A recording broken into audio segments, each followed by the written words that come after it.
6 chill, fool, for real, for real. Judah.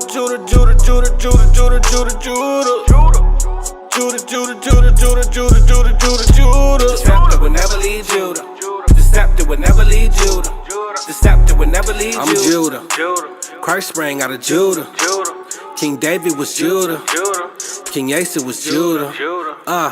Don't crowd me up, who gon' rouse me up? Alistair Crowley, your time is up. It's a big mess, I gotta clean it up. Esau, the end of my kingdom's up. On the eagle's neck, I'll press. I woke up from my rest. I woke up from my arrest. My rulership is up next. No vex. Judah.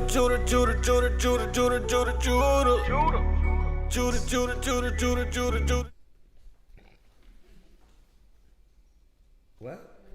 Oh, Shalom Israel. Thank you for joining us again for another class here at ISBHPK, Israelite School of Biblical History and Practical Knowledge. We are here out of Norfolk, Virginia. For those that are new to the channel, please like and subscribe. Get the link out. All right, we have class Tuesday, Thursday, and Friday from 7 p.m. until 9 p.m. All right, we also have a sister school, brother school in Houston, Texas. The address should be on the screen. Their class times is Monday, Wednesday from 7 p.m. until 9 p.m. Friday is going to be from 6 p.m. until 8 p.m. And then they have a Sabbath morning class, which is going to be 10 a.m. to 2 p.m. As well, here in Norfolk, we are holding Shabbat class as well. So it's going to be from 10 a.m. until whenever we end. And then we'll go ahead and go out and street speak. All right. We also have San Antonio. We ask if you like and share all channels. Houston's channel, ISBHPK Houston, ISBHPK Norfolk, ISBHPK San Antonio. All right. These schools are doing good work. Go ahead and share those channels. A lot of classes. You have over 15 classes a week, man. So you can definitely get fed and get nourished in this word. Other ways that you can watch us, we have other channels as well. We have the news channel that we have. The news channel goes over current events. We also have our Hidden Truth Bible Show channel, which goes over, little documentaries that the brother's doing. And it's fabulous. You should check those out. Oh, yeah. Again, we have 5 minutes of wisdom. So 5 minutes of wisdom is something very small and short to the point that we have for our people that you can give to family members. Again, 5 minutes of wisdom. All right. And we also have Blog Talk Radio with Mashaba. So that's blogtalkradio.com/Mashaba, Mashahba. And that's every Tuesday and Thursday, all right, at 8 a.m. They also have a lot of archived videos there. For those, we're getting into the feast season. We have Feast of Trumpets coming up tomorrow. Or what's today? Tuesday? Yeah, tomorrow. Feast of Trumpets is. So if you're in the area, come and congregate. All right, we're gonna have definitely a good time. Hit us up. You have Kazakia's number. Hit us up for the location. We'll give that to you. It's gonna be here. It's gonna be at the school. It's gonna be at there. It is. It's gonna be at the school, 2610 Granby Street. If you want to donate for that as well, you can definitely donate. We greatly appreciate it. We're gonna have families here. So that's gonna be on the 16th. We have Day of Atonement coming up on the 25th. All right, a day of fasting, no water, no food. All right, this is going to be on the 25th.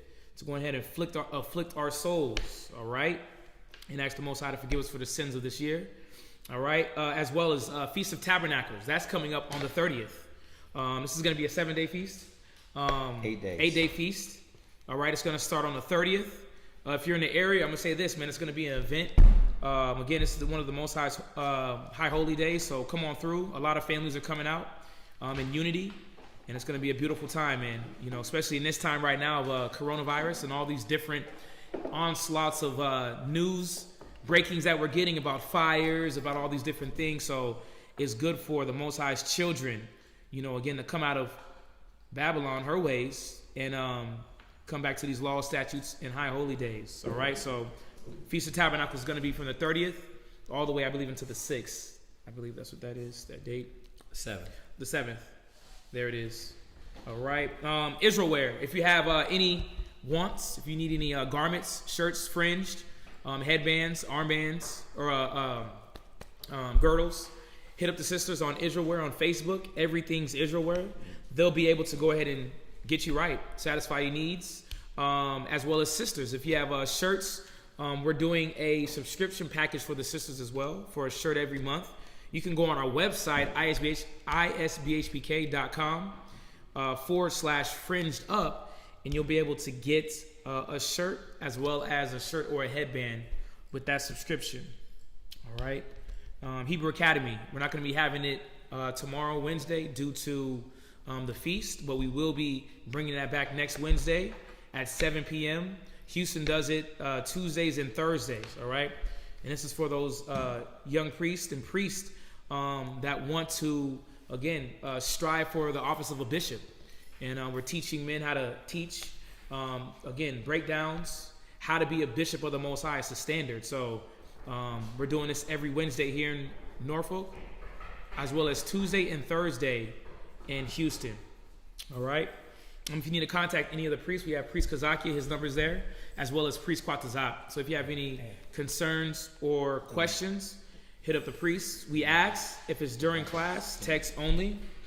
All right, text only during class, and they will get back to you. All right. Now, Sweet Ambiance. Sweet Ambiance is another business that we have. If you need any type of your smell good needs, anything for the house, from your house to your body, we'll definitely take care of you. We got you. All right. So hit us up on sweetambiance.com. Again, we have these businesses, to definitely support the school, the buildings, the lights, everything, internet. So again, if you want to support that way, we greatly appreciate it. As you know, we also have other ways that you can give: Bible, apocryphers, pens, pads, for the edification of your people. We'll greatly appreciate it. And if you do want to give alms, you can send it to the Wells Fargo, as is on the screen, the Zelle. And again, we greatly appreciate it because, we definitely, all those that have been giving and that want to give, we thank you because we couldn't do it without you. So with that, we're going to go ahead and open it up for any questions. And if not, we're going to go right into class. If anybody has any questions or anything online, we're going to open it up. We got a question right here from the brother in the front. Yes, sir. All right, so Ezekiel 34 and 35, real quick. Ezekiel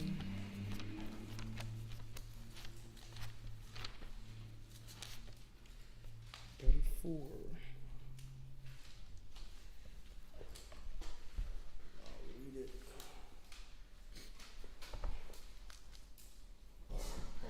Yeah. 25, I'm sorry. Ezekiel 34 and 25.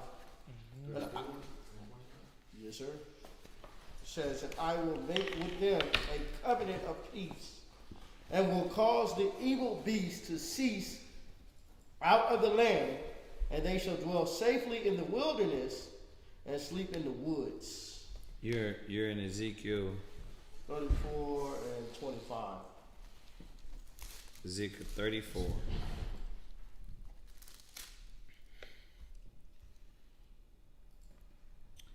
And you're in 25.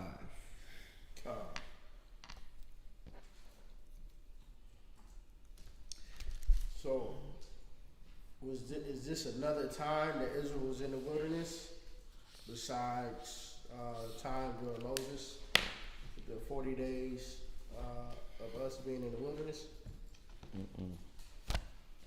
Let's go ahead and read up. Verse 24. You jump to verse 20. Verse 20. Therefore, thus said the Most High Power unto them, behold, I, even I, will judge between the fat cattle and between the lean cattle, because ye have trust with side and with shoulder, and pushed all the diseased with your horns. Right. So, you read the whole chapter? Okay. So when you go back to the beginning of the chapter, verse 2, Son of man, prophesy against the shepherds of Israel. Prophesy and say unto them, thus saith the Lord, Yahweh unto the shepherds. Woe be to the shepherds of Israel that feed themselves. Should not the shepherds feed the flocks? So it goes down and shows you the analogy of the shepherds, the flock, cattle, right? And how these shepherds are not doing what they supposed to do correctly, right? You eat the fat, and ye clothe you with the wool. Ye kill them that are fed, but ye feed not the flock. Right? So we get that, right?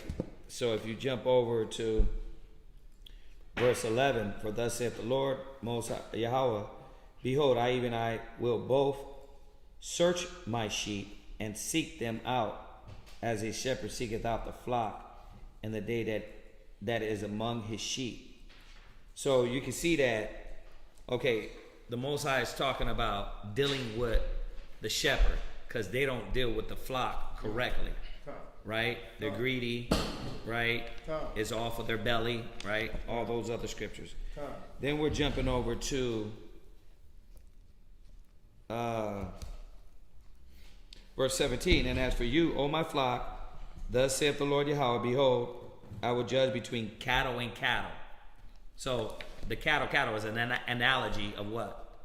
The flock. Right. Okay, so we get that, right? And I know you might know, but just to bring everybody up on it, because we're jumping in the middle of the chapter. And to be able to get the understanding, being in context, you got to read it from the beginning to understand what's going on here, right? So we know that the cattle is not talking about actual cattle. Right.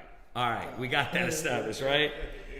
Verse 18, seeth it a small thing unto you to have eaten up the good pasture, but ye must tread down with your feet the residue of your pastures, and to have drunk of the deep waters, but ye must foul the residue with your feet.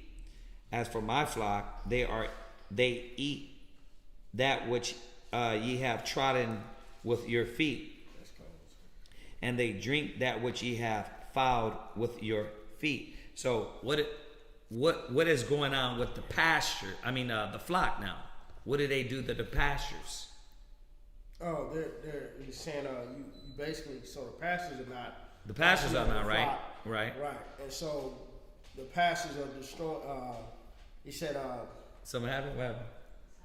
Oh, go ahead. Yeah, turn it on. Go ahead. It says, so the pastors are not right. Right. They're not doing right. And then the flock is being a victim of that because they don't have a leader. They don't have a shepherd. There you go. Right. So now we'll jump to verse 20. Read that. Therefore, thus said the Lord God unto them, behold, I, even I, will judge between the fat cattle, between the lean cattle. Right. So now we know it's not talking about cattle. We got that. It's talking about the flock, and that's why I jump back. Go ahead. Because ye have thrust with side and with shoulder, and pushed all the diseased with your horns, till ye have scattered them abroad. Right. So now you got all this confusion and chaos amongst the cattle, amongst the sheep. Right. You got disease, you got illness, you got sicknesses. Right? You're trotting on each other. You're destroying each other. Okay, go ahead. Therefore, I will save my flock, and they shall no more be a prey. Right. So now what I'm going to do is separate the lean from the fat. Those that are the pastors. The righteous, the righteous flock against the wicked. You see that? I'm going to separate this because you don't have no pasture. The cattle's off, the flock is off, you guys are all in array, right? You don't know how to deal. You're out of order. You're sick. You're diseased, right? Just look around us. Yeah, Yeah, you see that? Isaiah 9:16, for the leaders of this people cause them to err. So through their error, we're still destroyed for the lack of knowledge as a nation, right? And they're what? Disease. They're stumbling over each other. They don't care about each other. There ain't no unity. There ain't no brotherhood. All this sickness is amongst us, right? Go ahead. Verse 22. Therefore will I save my flock, and they shall no more be a prey. And I will judge between cattle and cattle. Right. So what did the Most High say he going to do? He's going to separate the clean from the unclean. Right. So that's what he has to do. He has to separate them that are clean from the ones that are off. The wheat from the tares. The wheat from the tares. There you go, right? Go ahead. And I will set up one shepherd over them, and he shall feed them, even my servant David. Right, David's dead. Right, David's dead. Con. So who is he talking about? Christ. He's talking about through the seed of David. He promised, right? Of the seed of David, he will bring forth a savior to give repentance to Israel. Right? Yes, sir. Okay, go ahead. You see why I jump up though? It's all about the context of the chapter, because if not, you're gonna make something up. Right. Yes, sir. All you gotta do is go to the reading, and it tells you what he's talking about. And we miss certain little things that is showing us that this is what? Future. David's dead.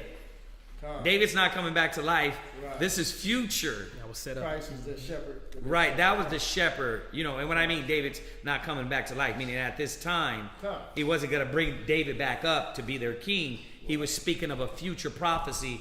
This is how we know it's the future. Right? Go ahead. A prince among them. I, the Lord, have spoken it. Right. And I will make with them a covenant of peace. Right. And will cause the evil beast to cease. Right. You see that? So now we understanding. If this is the future, right? When Yahweh Shai is coming back, what is he going to do? He's going to put the goat on the right. I mean, the sheep on the right, the goat on the left. Separate the cattle. He's going to separate the cattle, the sheep from the goat, the clean from the unclean. Remember, that's all analogies, parables, right? He's going to separate the wicked from the righteous. Right. That's all it's saying. Go ahead.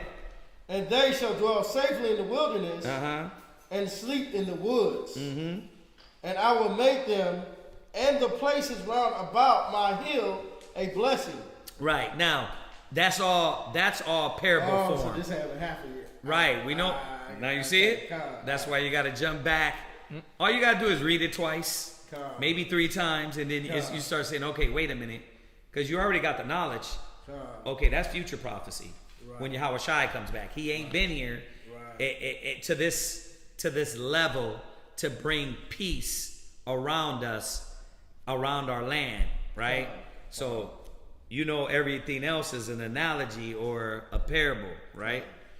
Right. So you get it? Yeah, now because I had read it, then I listened to it, but I was still like, I was confused with it. Yeah. Sometimes you're doing things, and when you're listening, you got to rewind it, read it again. Yeah. Or ask too, right? Yes, sir. All right. So any other questions?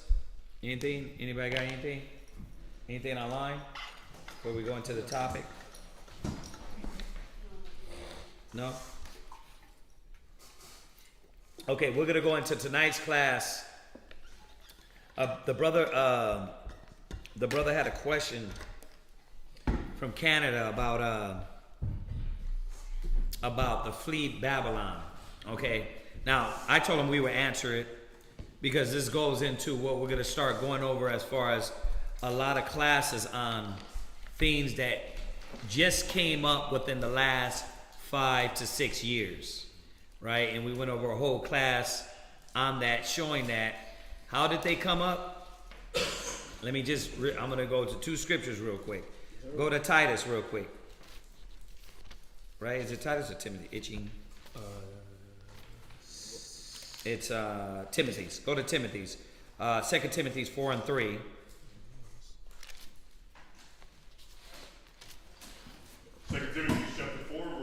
Just to reiterate, I'm not going to all the scriptures. I'm reminding y'all we're going to be breaking down these topics, and I'm also informing you that these topics are not what these men learned. They came up due to brothers coming up with things out of their own mind and not really, they didn't learn it. I said it when we went over it last week. A brother would come back and be like, oh, I was given a revelation. Who'd you sit down with? What elders did you sit down with if this was a revelation? How do you know this revelation was correct if you didn't sit down and men of your stature talk about this subject? And then at the same time, we got to ask ourselves, there's already a foundation. Let's think of, I'm going to say it one more time. If you're given a revelation, you giving a revelation, and I'm giving a revelation, and he giving a revelation, we all just giving revelations the Most High showed you, then where would the truth be? Think about it. So the fact is this. This is where it comes from. Come on, read that. 2 Timothy 4 verse 3. 2 Timothy chapter 4 verse 3. For the time will come when they will not endure sound doctrine. That's what time we're in. So as we see, and I've seen in the last 5 to 6 years, maybe I'll give it 7 if you want to go a little further back. But recently, all these weird things start coming up. Like, first of all, the brother that came up with the flea doctrine was never taught that. That was his revelation. Right, 2009. And you can see that it was out of no wisdom, no understanding. As we go through the scriptures, we're going to see. Like, just before we go through the scriptures, let's deal with a basic common sense. If we were all going to flee Babylon, us here in this school, what's going to happen to everybody else that need to be taught here? They wouldn't get taught. They'd get left to Okay, that's just one common sense perspective for you to, before we even go into the Bible, for you to put together and say, wait a minute, if we leave, then how are we going to teach the other brothers and sisters? Right? Right. So, no, we're not just going to all get up and leave here. Why? Because a job has to be done. Okay, then when we leave here, what other country, other city, other state, other nation needs to be taught? You still going to have to travel. You know what I mean? It don't matter where you're at. We're right here now. The brother that asked the question is in Canada. Then you met this brother in Uganda, right? Then you met another brother in what? In Egypt. And then you're going to still be moving. So what is this? Oh, we got to all get up, leave. Because they're misinformed. Yeah. I was going to say, first of all, what business do you have? Because when you go to another country, you got to have something set up as a business-wise in means of making money. Because as a local, they're not going to hire you. Right. So how are your living situations and conditions, how are you going to live? How are you going to... There's a few common sense things that we got to understand. And these are the basic things. Because, you know, those can be argued. But what can't be argued is the scriptures. Right? The things that the Most High said. So where did this stuff come from? And we keep naming them. The flee Babylon. You can have anal sex. You're not going to ejaculating in your wife is a sin. Yep. Sex is not meant for pleasure. Sex is not meant for pleasure. Jonah didn't get swallowed by a whale. The Red Sea didn't part. Right. So all these things came up by what? Read it again. Come, for the time will come when they will not endure sound doctrine. Yeah, and this is the fact that people, or I can get high and smoke weed while teaching the Bible. The fact is this: there's a lot of men that ain't gonna endure, men and women that ain't gonna endure sound doctrine, and what they want to do is engraft Christianity, engraft all this madness. So now I'm a Hebrew, but I'm getting high because I get it. Slave ships, we came over here. Deuteronomy says that, right? But I don't want to stop smoking weed, so I got to find out how to get that part of what I'm talking about. They don't want to endure a sound doctrine. Go ahead. But after their own lust. After their what? Own lust. I don't want to let go of anal sex, so what I got to come back and start saying? Their own lust. Right, I got to start saying, anal sex, it's between you and your wife. You can do it. But if it was defiled, it's defiled. Obviously, so you're saying, okay, you can't do it with a man, but you can do it with a woman? That don't make no sense. Right? And I like how Quatzazat brought that one out. And we're going to touch on all that. But how he brought out, if you're getting feces on your shaft and doo-doo was never supposed to be in the camp, how you just going to get in your shaft with doo-doo on it? I got to say it like this. We're talking about this topic and then be amongst the congregation. Yeah, you can follow the whole congregation. Right. It's just... That's without going to the Bible. Those are the common sense things where men, they're trying to heap their lust towards the word And the funny thing is that that's what it all comes back down to. It ain't things that's biblical, it's their lusts that they're trying to add to it because they want to sound wise, they want to be different. We're different from them. That's why you need to roll with us. We got to remember, all of us got to remember, it's not about us. It's not about vainglory. It's not about how many people we got in our school. It's about glorifying the Most High in Christ. It's not about any of that. And as this keeps going on, you got to understand why the scriptures say the land shall be barren of faith. Because you got these people doing this, and then it's going to destroy the faith of a lot of young brothers and sisters. They're going to just be like, you know what? I'm going to just fall back because I don't know who's telling the truth. I do. I know niggas 7 years ago wasn't teaching that. Nobody was talking about that, but where did it come from? Read it again. For the time will come when they will not endure sound doctrine. Go ahead. But after their own lust. Go ahead. Shall they heap to themselves teachers. Go ahead. Having itching ears. Having what? Itching ears. And what you want to hear? Well, Dan, I want to still have anal sex like I used to do. I had a whole fun pack ready. So what? I'm gonna go with the school that says what? It's okay to have anal sex. Right? I'm gonna go with it's all lust. Not understanding that, bruh, first of all, the elder they weren't taught that. They weren't taught that. We didn't learn that madness. You see that? And I'm speaking from experience. Go to Acts 20, verse 29. And every time we go over these topics, you know why I'm going to start out with this? Because when somebody clicks on it, I want to let them know that I don't care what school you're dealing with. As of 7 years, there's a lot of things that was not taught. We didn't teach that. So why in the hell this elder change up what he was supposed to continue teaching? Acts 20, verse 29. Go ahead. Acts chapter 20 and verse 29. Go ahead. For I know this, that after my departing, shall grievous wolves enter in among you. Right. So, that being said, we know grievous wolves were going to enter. Once again, a lot of these topics and questions that are coming up is because grievous wolves have entered. They don't care about the flock. Read on, watch. Not sparing the flock. They don't care that you're online, you're on Facebook. They don't care that we supposed to be an example to the nation. They're going to light up on Facebook and act like a beast. They're going to get on YouTube and act wild as hell. And they're not caring about our people, brothers and sisters that are coming in. So that being said, when we were taught all these schools, I don't care what school it is, we were not originally taught, we all got to get up out of here and go back to Jerusalem. Why? One main thing we understood. Marcus Garvey already tried to do that.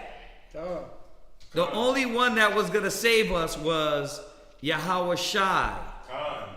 And based on the common sense, if our school got up out of here, there's many other Hebrew Israelites that need to be taught in this land and in all the other lands. Yeah, we don't have the liberty to do that. Yeah, brothers don't get it. So, that being said, let's go to one of the scriptures that the brother asked about. And this is the brother from Canada. He asked about Zechariah 2, verse 5 and 6. But we're going to start from verse 1 to get the context of what the verses are saying. Y'all see me do that a lot. Why?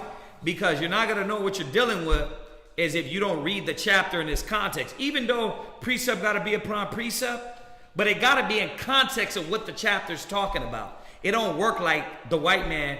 We can pull John 3:16 and you didn't even read the chapter. Right.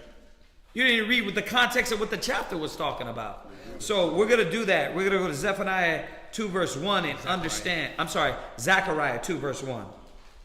Zechariah chapter 2 and verse 1. Zechariah 2 and 1. Go ahead. I lifted up mine eyes again, and looked, and behold, a man with a measuring line in his hand. Go ahead. Then said I, whither goest thou? And he said unto me, to measure Jerusalem. To do what? To measure Jerusalem. Right, so he was going to measure Jerusalem. And we know that measuring stick was the law always. Every time when it goes into Revelations 11, it tells you that the rod is a measuring stick. We know that's the law. Anything that was going to correct us, it was going to be the law. Go ahead. To measure Jerusalem. Go ahead. To see what is the breadth thereof. Go ahead. And what is the length thereof. And behold, the angel that talked with me. Right, so now you see this an angel talking with him. Go ahead. Went forth, and another angel went out to meet him. Right. And said unto him, run, speak to this young man, saying, Jerusalem shall be inhabited as towns without walls, for the multitude of men and cattle therein. Right, so Jerusalem was going to be a what? Inhabited as towns without walls. So what was going to happen was we were going to be a nation that was broke down. Because when you can get into the town without walls, you have no defense. Right? Anybody can get in on that nation. So he was letting them know what was going to happen to us. All right, go ahead. Jerusalem shall be inhabited as towns without walls. For the multitude of men and cattle therein. Go ahead. For I saith the Lord, will be unto her a wall of fire round about. So what had to happen? If we were broken down, what would had to happen for our protection to be gotten? If our walls are broken down, now he's coming back and telling us what? Read that part again.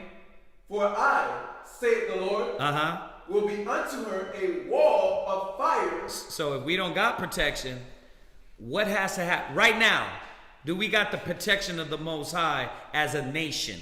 No. Right? Do we got a nation to where, we got our own military and our own kingdom? No. So what has to happen to us? Who's got to protect us? The Most High. By Hashem Yahushai. He got to protect us, or he got to be around us, right? Past, present, or future, who got to be with us? Most High got to be with us, Yahushai. Right? Go ahead. And will be the glory in the midst of her. Wait, is the Most High the glory right now in the midst of Israel? As a nation, we know we're in the truth. We're trying to be right? And the glory of the Lord is dealing with us. But as a nation, is the glory covering the nation of Israel? When is the Lord his glory gonna cover the children of Israel? When what? So future tense, right? When Yahushua comes. Is it glory? Us getting shot down and murdered in the street, is the glory surrounding us? No, we still being awoken on one end, but being punished on the other end. Like the ones being fed and woken and given the wisdom of the Most High is waking up. But on the other end, the Most High is still showing the punishment. So it hasn't came to its full conclusion yet. Right? Is that not true? Go ahead, read on. Verse 6.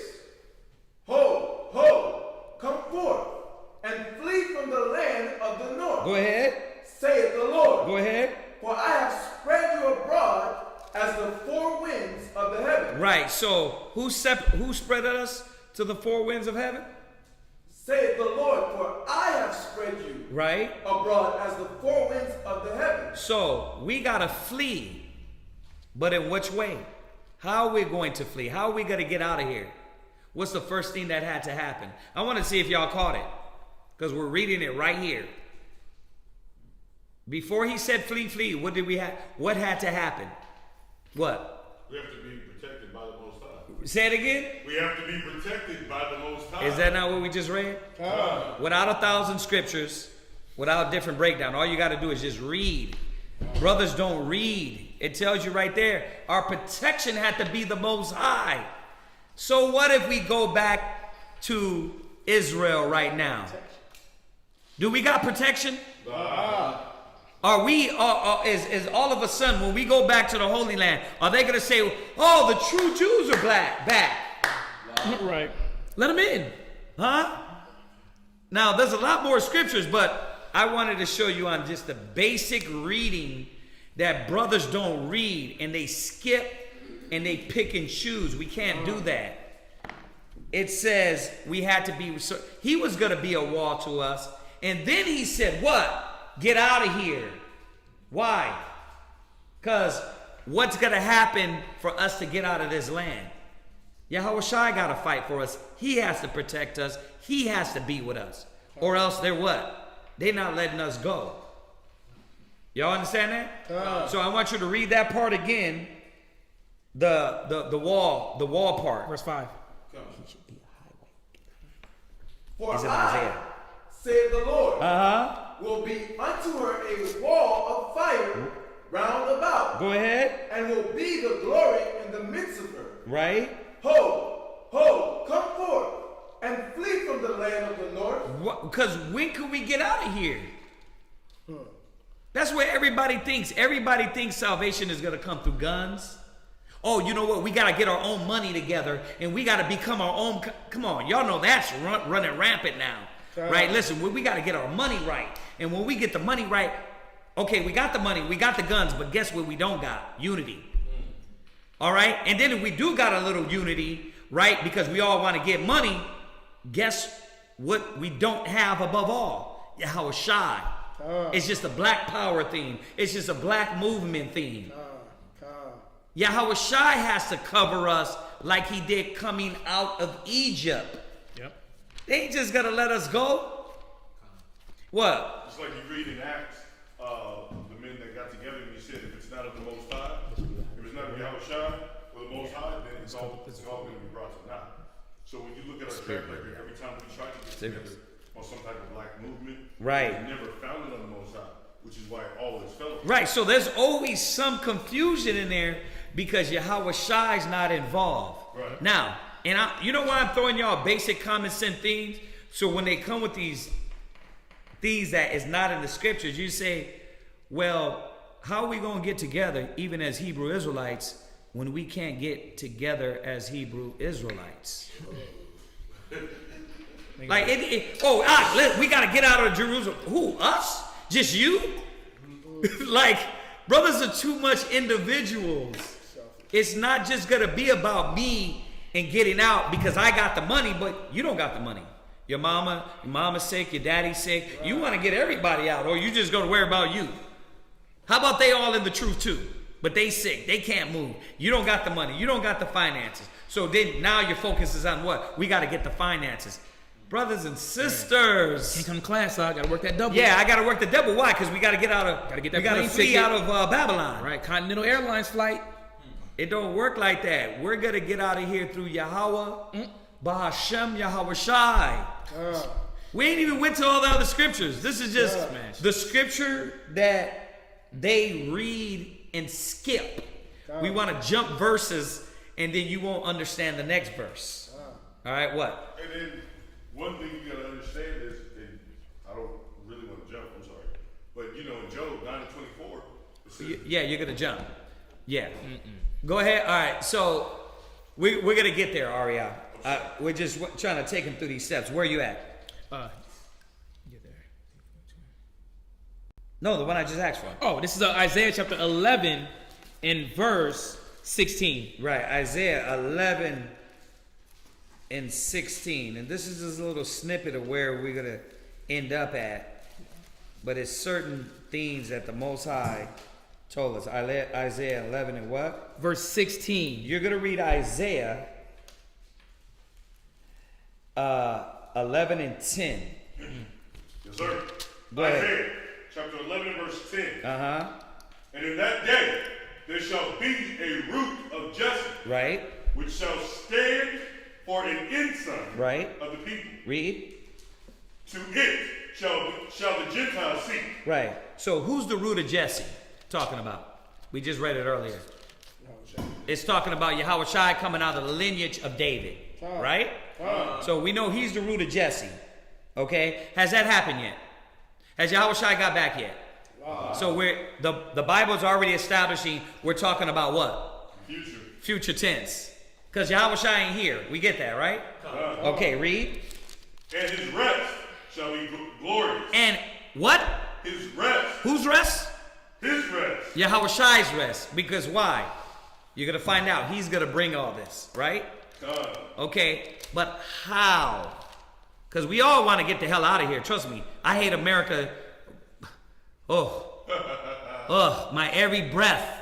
It's the smell, Mr. Anderson. It's everything about America. I hate it too. Yep. But the Bible tells us how we're going to do it. So once again, the root of Jesse, Yahweh Shai, it's going to be his rest, right? Not us jumping ahead. Think about it. Let's just deal with reality right now. One camp, one school gets everybody out. Who the hell they going to give praise to? Yahweh Shai? No, brother, not now these days. Brothers, first of all, they lift up a man, they said he was the comforter. Yep. Right? No. Are you understanding what I'm saying? What I'm saying is this. If we don't do it with Yahweh Shai and he doesn't get us out, you might not, we might not, because I didn't look at the comforter and be like, yeah, that's a comforter. But you know how many ignorant niggas did? Why? Because they didn't say, wait a minute, it's not about man. Yeah, brother, we love you. You're a good teacher, but you're not Yahweh Shai. You're not the Holy Spirit. So we might be on that. We might understand that. But if one brother, one school, right, said, you know what? The truth is here and nowhere else. Everybody come together and get us out of there. What would that do to the brother that does that and gets everybody out? Nowadays, I've been 30 years. Brothers said they were David, Peter, Paul. Second in command? Yes, I've been around a while. They were third in command. They're third in command under Michael, the archangel of heaven. You know why? Because men get puffed up. It ain't gonna be no man that get us out of here. It ain't gonna be no one brother. It ain't gonna be me. It ain't gonna be no brother. It's gonna be Yahweh Shai, and certain things had to happen first before Yahweh Shai gets us out, right? The root of Jesse, right? He's gonna be for a what? And his rest shall be glorious. No, and it shall come to pass, and in that day there shall be a root of Jesse, which shall stand for an ensign of the people. So he's gonna be the ensign for the people, right? Yeah. He's the one that's gonna do the miraculous thing that gets him the praise, him the glory. There you go. That way, there's nobody else that can take that gloat and that boasting. Nobody's gonna say, "Oh, you know what? Yeah, brother, that brother Kazaki over there, man, he all got us to Israel. This camp leader got this brother. Oh, this brother. No, no. All praise and all glory to the Most High B'Shem Yahweh Shai. It's gotta be him. You just doing the Most High's bidding, man. Yeah, we are is just peon messengers. You know what I mean? We can't even get you to the feast on time. Right. How the hell we gonna get you all together? Right. We can't. Hey, brothers, we need a few dollars to get the feast money. Right. You hit me up 3 hours later or the day of the feast. Yep. We don't got no power. So how much more Continental Airlines? Yeah, right. like we all gotta join together. All brothers are in a cats be in a cult. They be out of their damn mind. That's not how it's gonna happen. Let's read how it's going to happen biblically. Go ahead, read. Verse 11. Go ahead. And it shall come to pass in that day that the Lord shall set his hand again. Wait. Who's going to set his hand? The Lord shall set his hand. Wait a minute. Kazak is going to set his hand and gather all the 12 tribes to ISBHPK? The Lord. Surely ISUPK is going to gather all the brothers to Johanna and ISUPK, and he's going to gather everybody together, the 144,000. On the one shall set his hand. The Lord, go ahead. Right. Again, the second time to recover the remnant of his people. So there was steps and things that had to happen before he becomes our wall. Yep. He has to get us together. It don't work like that. Watch. It's going to go on and tell us, and I'm moving real slow. Read. Which shall be left from Assyria. Wait a minute. Where are we going to be left when Christ comes back? Assyria. But wait a minute. I thought we were all going to flee already. By the time he get back, we're all going to be in Israel, right? Right? Waiting for him.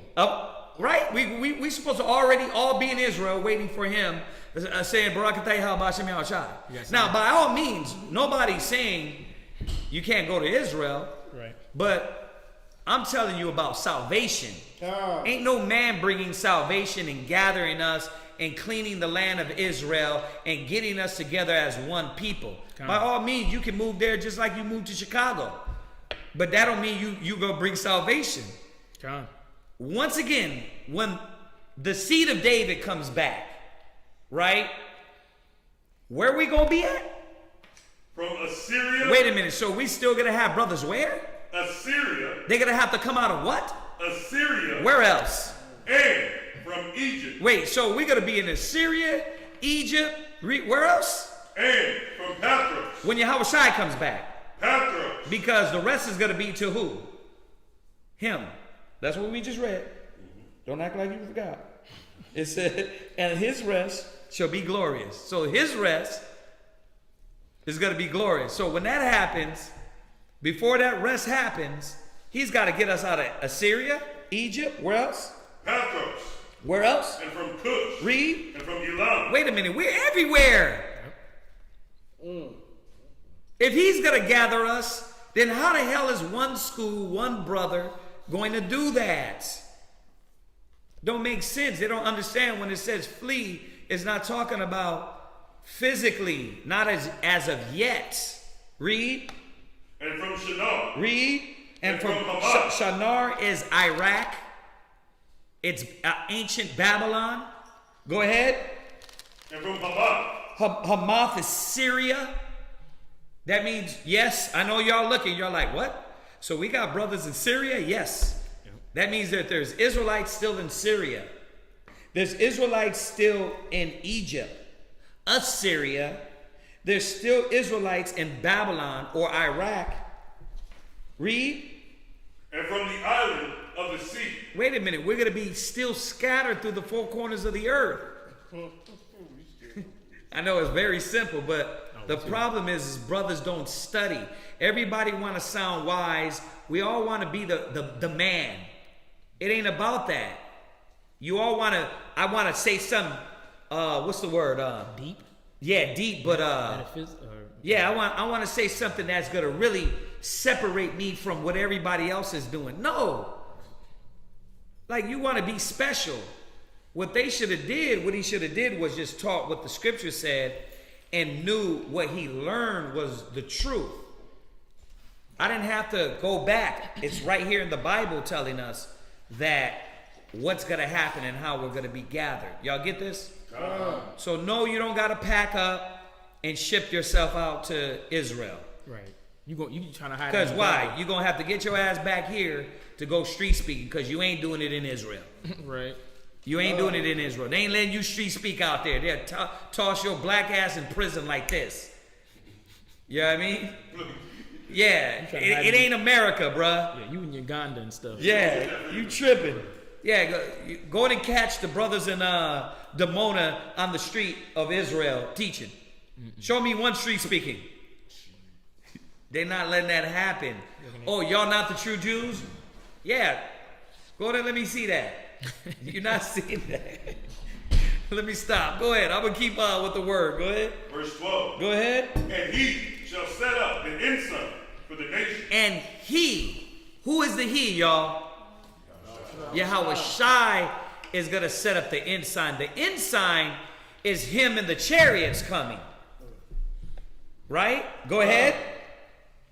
For the nation. And shall assemble the outcasts of Israel. Well, if we were already supposed to flee, why when he comes back, according to the Bible, are we going to be outcasts and still in all these lands? Because the fact is, when you read Zechariah, he's not saying that this is going to happen. We supposed to be fleeing the land now. That's going to happen when Yahushua becomes our salvation. He becomes our protection. Then we're going to get out of here. That's when that's going to happen. Read on. Come on. And gather together the dispersed of Judah. Wait a minute. Kazaki is going to gather all the 144,000. He shall set up an ensign. Zion? He shall set up an ensign. Neville. 144,000. Huh? Karatazar? Ariah? ISBH LMNOP? Yahushua shall set up an ensign. First of all, don't say it said he, meaning Yahushua. Right? God. So we got that clear. That none of y'all have to pack, kill yourself about going back to the Holy Land. Because right now, guess what? It's not holy. It's nothing but faggots and lesbians over there in the land. Brothers, you can go over there and dunk yourself in the Jordan. Yes, with faggots and lesbians running the land. Are y'all getting this? Brothers got to wake up. They still nothing but homosexual and defiledness over there, man. So we got to get them out. Yahushua is going to get them like a spoon and take them out and cast them out the land. And he's going to clean that land and put us back in it. Go ahead, read. And gather together the dispersed of Judah. Go ahead. From the four corners of the earth. Wait a minute. Where are we going to be at according to the Bible? Not according to Kazaki, not according to ISBHPLLNOP, not according to any acronym, but according to the Bible, we are going to be where when he comes back? The four corners of the earth. And we ain't even going to the other scriptures yet. Go ahead. Verse 13. The envy also of Ephraim shall depart. What has to happen before we can all be right in the Most High's eyes? The envy also of Ephraim shall depart. Judah and Ephraim got problems. Judah in the 9.5, we know we're enlightened, right? But how many of our Judite brothers still don't like the Mexicans? That's right. How many of our people still like that? How many of the Mexican brothers, they don't like black people? They got wars out here in North. They ain't messing with those mayates, right? Right? And then you ain't messing with those what? Border jumpers. That's how they think. So what has to stop? The envy also of Ephraim shall depart. Right. Before we can get together and just get everybody up in the homeland, there's so many things that gotta happen. You're tripping. That's how you know these cats didn't sit down and learn. They didn't sit down and learn. That's why they just coming up with things that is totally against what the scriptures is saying. Even the concept itself is just going against what this is saying right here. Right. Go ahead, read. And the adversaries of Judah shall be cut off. Right. Who's going to cut off the adversaries of Judah and Ephraim? Yahushua. Come on. So that needs to happen. Because why? Every Israelite likes to pull Psalms 83. Right. That means that all nations is a confederate. So if we all did get up and go to Israel, guess what they probably do? They probably just damn light a match on that boy. Say, you know what? We finally got them all in one place. Boom. Hit that boy with a bomb. Because the nations are confederate. You can get over there all the hell you want. But if the white man want to do away with you, he'll do away with you. He runs Israel. The white man is ruling over Israel. Actually, they just passed a treaty today. Come on, man. What? No, I would say it's like leaving one enemy turf to go to the other enemy turf. And then what happened to the people that can't leave? Like, oh, bro, I'm on child support. I can't leave. What you gonna do? Oh, well, hey, sorry, brother. Flee Babylon without you, brother. Yeah. You're S.O.W. Right. You're S.O.W. You're shit out of luck, right? Yeah. It don't work like that, man. That's why if you just read, if you study before you open up your mouth, then we won't be making so many errors and mistakes. If you stick to what you was taught and proven, and you study to know, then when you finally do talk, you will open up your mouth with wisdom. That's right. Go ahead, read on. Ephraim shall not envy Judah. Right? That got to stop. Read. And Judah shall not vex Ephraim. That got to stop between the 3 tribes and the 9.5 tribes. Remember, Ephraim is the head of the 9.5. So it's not only Issachar, the Mexicans, it's a lot, bro. It be Dominicans, black as you, that hate niggas. Yeah, they be dark as you, black as hell, talking about, nah, I'm not a mayate. It's like, what? You a nigga. You just a Spanish-speaking nigga. You just got dropped over here. Yeah, that just got dropped off on a different island. But they don't know that. So that got to be squashed between us. Yahweh Shai is going to do all that. Right? Go ahead. Verse 14. Go ahead. But they shall fly upon the shoulders of the Philistines. That's how we got to get out of here. The other scriptures we're going to go to says we're going to be carried on their backs. And y'all know where I'm going. Some of y'all already know. It said we're going to be carried on the backs of the Gentiles and brought out of these nations. So what? If we already in Israel, that ain't going to happen. And that's not saying there ain't our people, there ain't of us, some of us in Israel. We're scattered everywhere. Demona. Right. We're scattered everywhere. So there's still some of us out there. But to think that we're all going to all just get up and then go back to our land without Yahweh Shai, without all these situations getting right, without the nation being in order, that ain't going to happen. Read. Come on. But they shall fly upon the shoulders of the Philistines toward the west. Read. They shall spoil them. Read. Of the east. Read. Together. Read. They shall lay their hand upon Edom and Moab. But on the way out, somebody got to be smacked. Like, we ain't just leaving. Y'all are tripping. You think, no, on the way out, somebody got to be smacked like in Egypt. You understand? It's telling you on our way out, we going to lay these nations down. Right. It ain't going to be an easy exit. Go ahead. Shall lay their hand upon Edom and Moab. Go ahead. And the children of Ammon. Go ahead. Shall obey them. Read. And the Lord shall utterly destroy the tongue of the Egyptian sea. See, you see that? Why? Because the Egyptians over there think they got claim. Right? The Muslims think they got claim to our land. The Arabs think they got claim to our land. Yep. We got to knock these heathens down. Go ahead. Yeah, it's like when you think about in Judges, when you talk about the saviors, our saviors. Right. The Most High always destroyed these nations before he allowed us to get up out of captivity. They came through. He had to be the wall. Then we can flee up out of there. It's constant. Because if not, we going to flee right into more destruction. Right? Go ahead, read. And with his mighty hand. Slow. And with what? And with his mighty wind. Reiterate. His mighty wind. Go ahead. Shall he shake the hand over the river. Read. And shall smite. Are y'all listening? He's using the Moses analogy. It's not going to be a Moses. It's his mighty hand shall do what?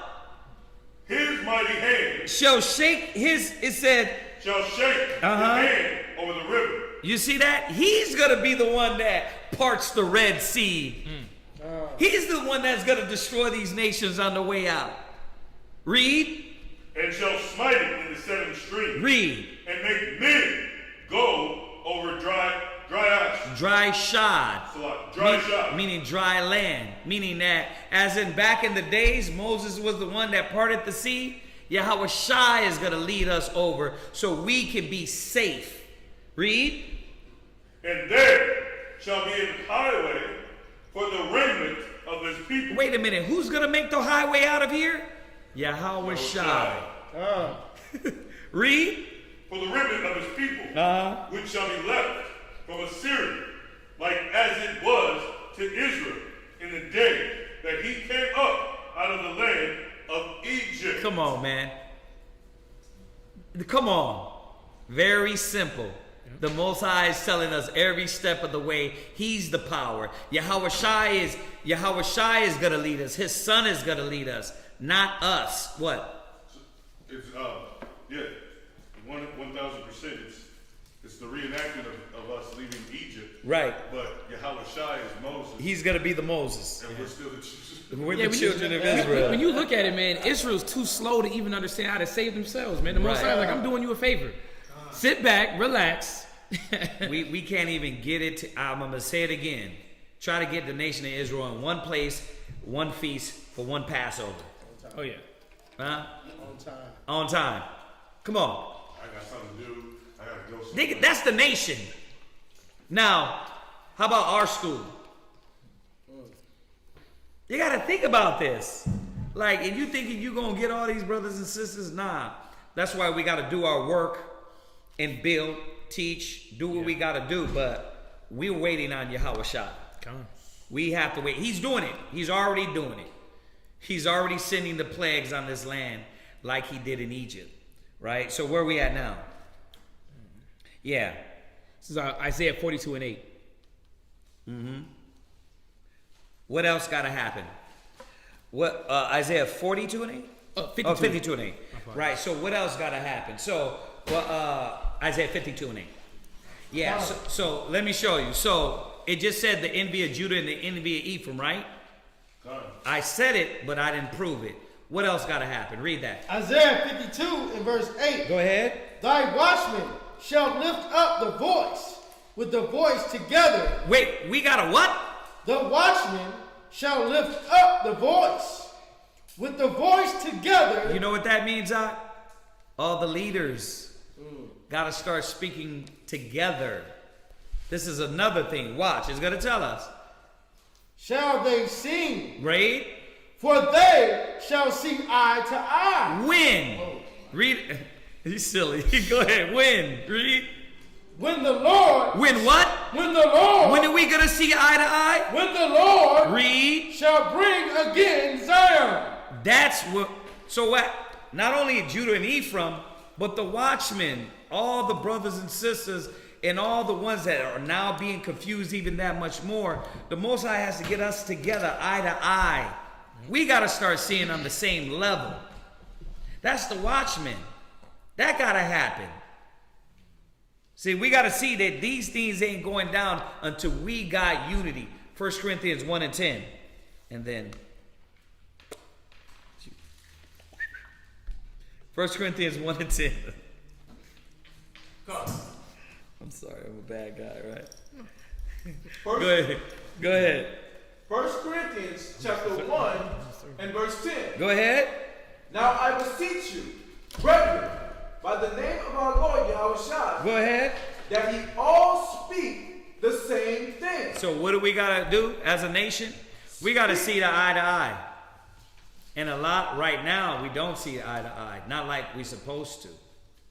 Read. That ye all speak the same thing. Go ahead. And that there be no divisions among you. Bro, that got to happen, huh? Yep. Before we come together, before Christ and the Most High looks down and says, okay, you know, well, I'll say it like the scripture said. When is that going to happen? Well, we totally restore. Yeah, we got unity amongst us, these small numbers, but as a nation, we don't have it. But it needs to happen. All right? Go ahead. Where are you going? Go to Deuteronomy 28 and verse 45. Mm-hmm. And just to add more, just to even to the doctrine of the flea doctrine, just to show the logic in it, man. It don't make sense according to the scriptures. And that's why a lot of, like Priest Kazakia said, is that brothers have to study and know the Bible. Because where we gonna run to? Where we really gonna run to? You gonna run to Peru? Huh? Out there next to Machu Picchu, the pyramids, east coast of Uganda, Israel? You wanna go to Australia? Where are we truly gonna run to? Because the Most High said that you can't run nowhere.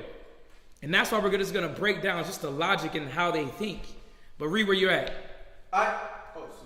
Deuteronomy chapter 28 and verse 45. Yeah, this is Deuteronomy chapter 28 and verse 45. Go ahead.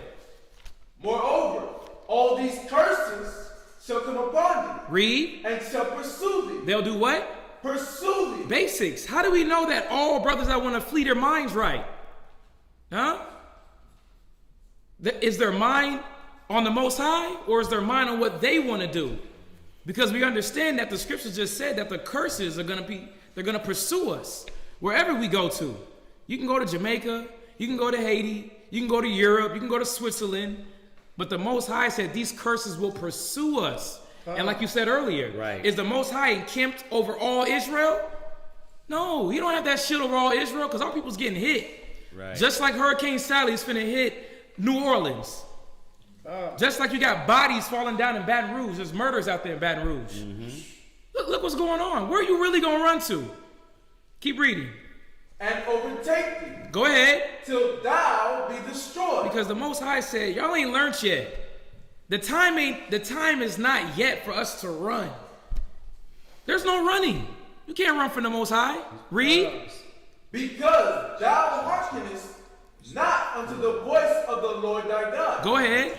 To keep his commandments and his statutes which he commanded thee. Yeah, the Most High said these curses were going to continually follow us. Just like they followed us, the 9 tribes coming out of the Syrian captivity all the way here to America. You can't run from nothing. We must then learn then. Right. Stop it. Like the brother Dawiyah just said. Dawiyah just said his people just left in the 70s and they just went more into captivity. And he said that was in Israel. But think about it. But our people really think that we're going to be able to escape what the Most High is about to bring forth here in America. We can as we go into scriptures. But we have to see that there's no place on earth that you can run to for refuge.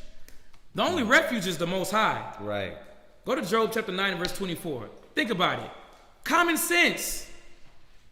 I need somebody to put in the text a location. What location can we run to and be covered where the Most High, you think the Most High is not going to touch? He said, and if we do get together, how long till they start with the debating each other? Right. Our people is simple. Think about that. Yeah. Head covering or no head cover. Come on. Job chapter 9 and verse 24. We got to get these scriptures out just to show that it don't make sense according to the Bible. We got a lot of issues in the nation, man, that we got to get right here. The Most High is not going to deliver us until that happens. Yeah. I was reading there and said something about 2/3 are going to be left behind.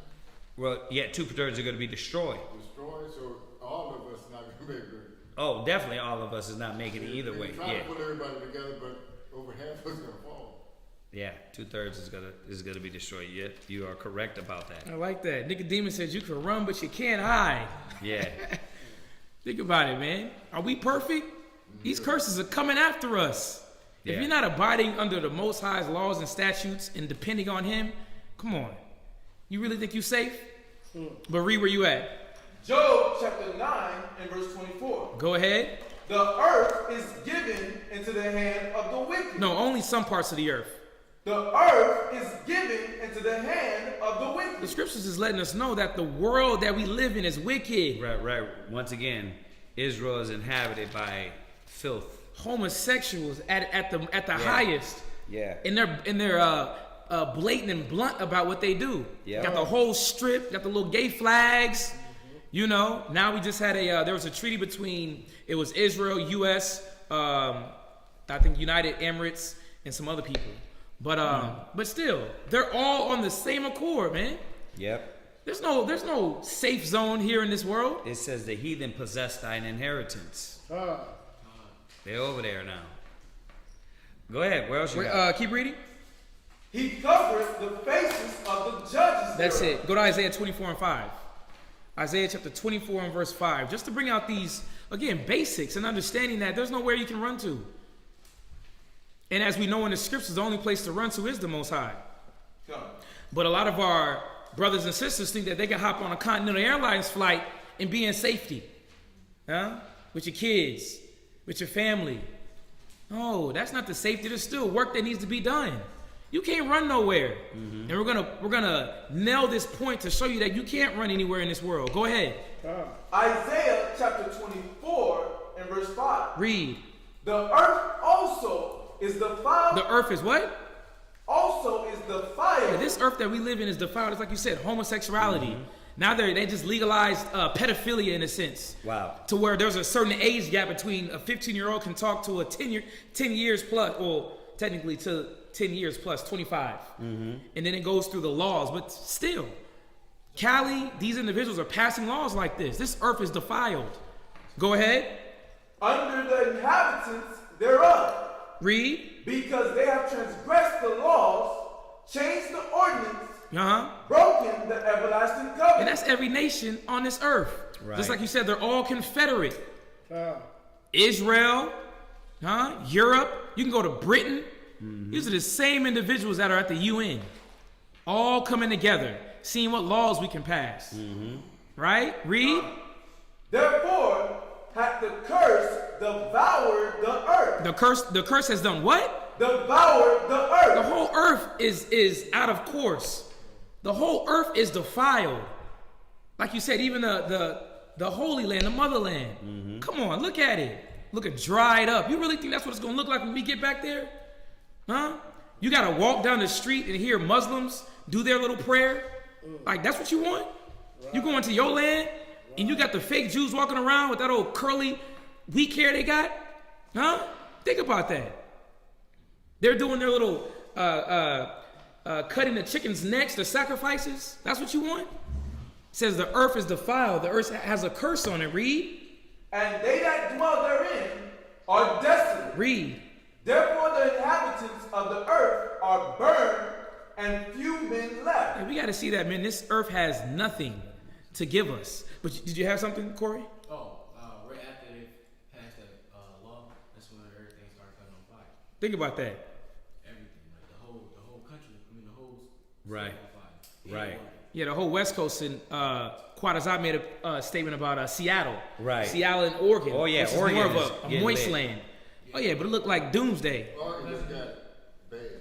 Oregon just got bad. Yeah, They had the whole town burned down in minutes. It's Right. looking for bodies. Yeah, I was talking to my cousin the other day, who came here with me the other day.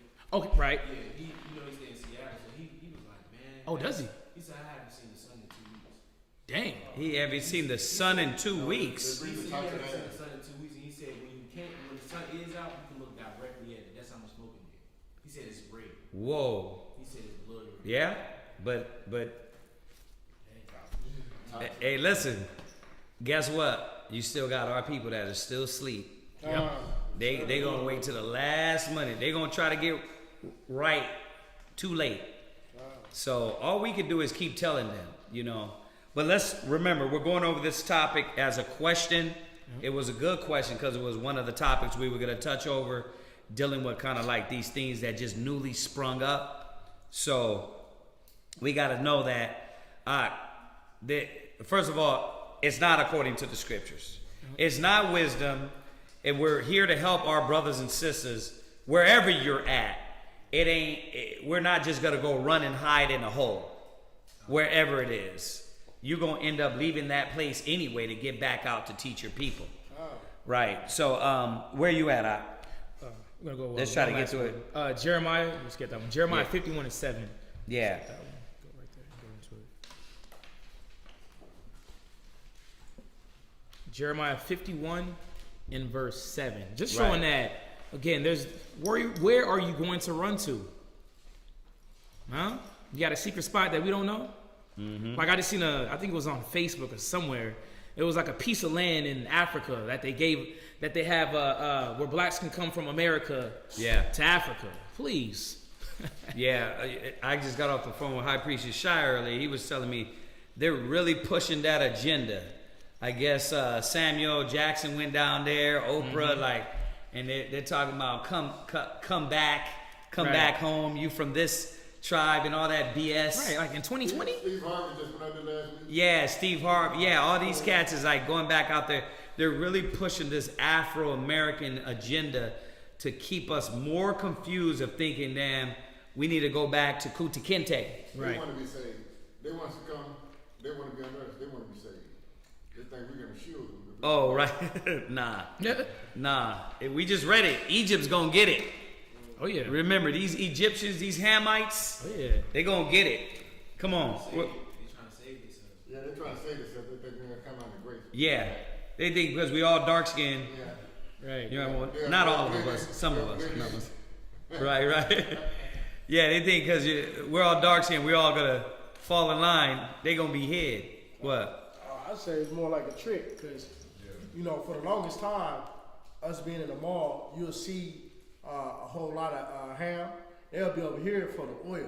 Mm-hmm. They come to America because the money is easy. They get the money and they send it back to their country. Right. Over there, they don't have nothing. No. So you get all the Negroes over there. Oh yeah. Where it ain't no resource, where it ain't nothing that. Oh, you think it's okay? So you think it's a reverse psychology? Yeah, and try to reap the benefits.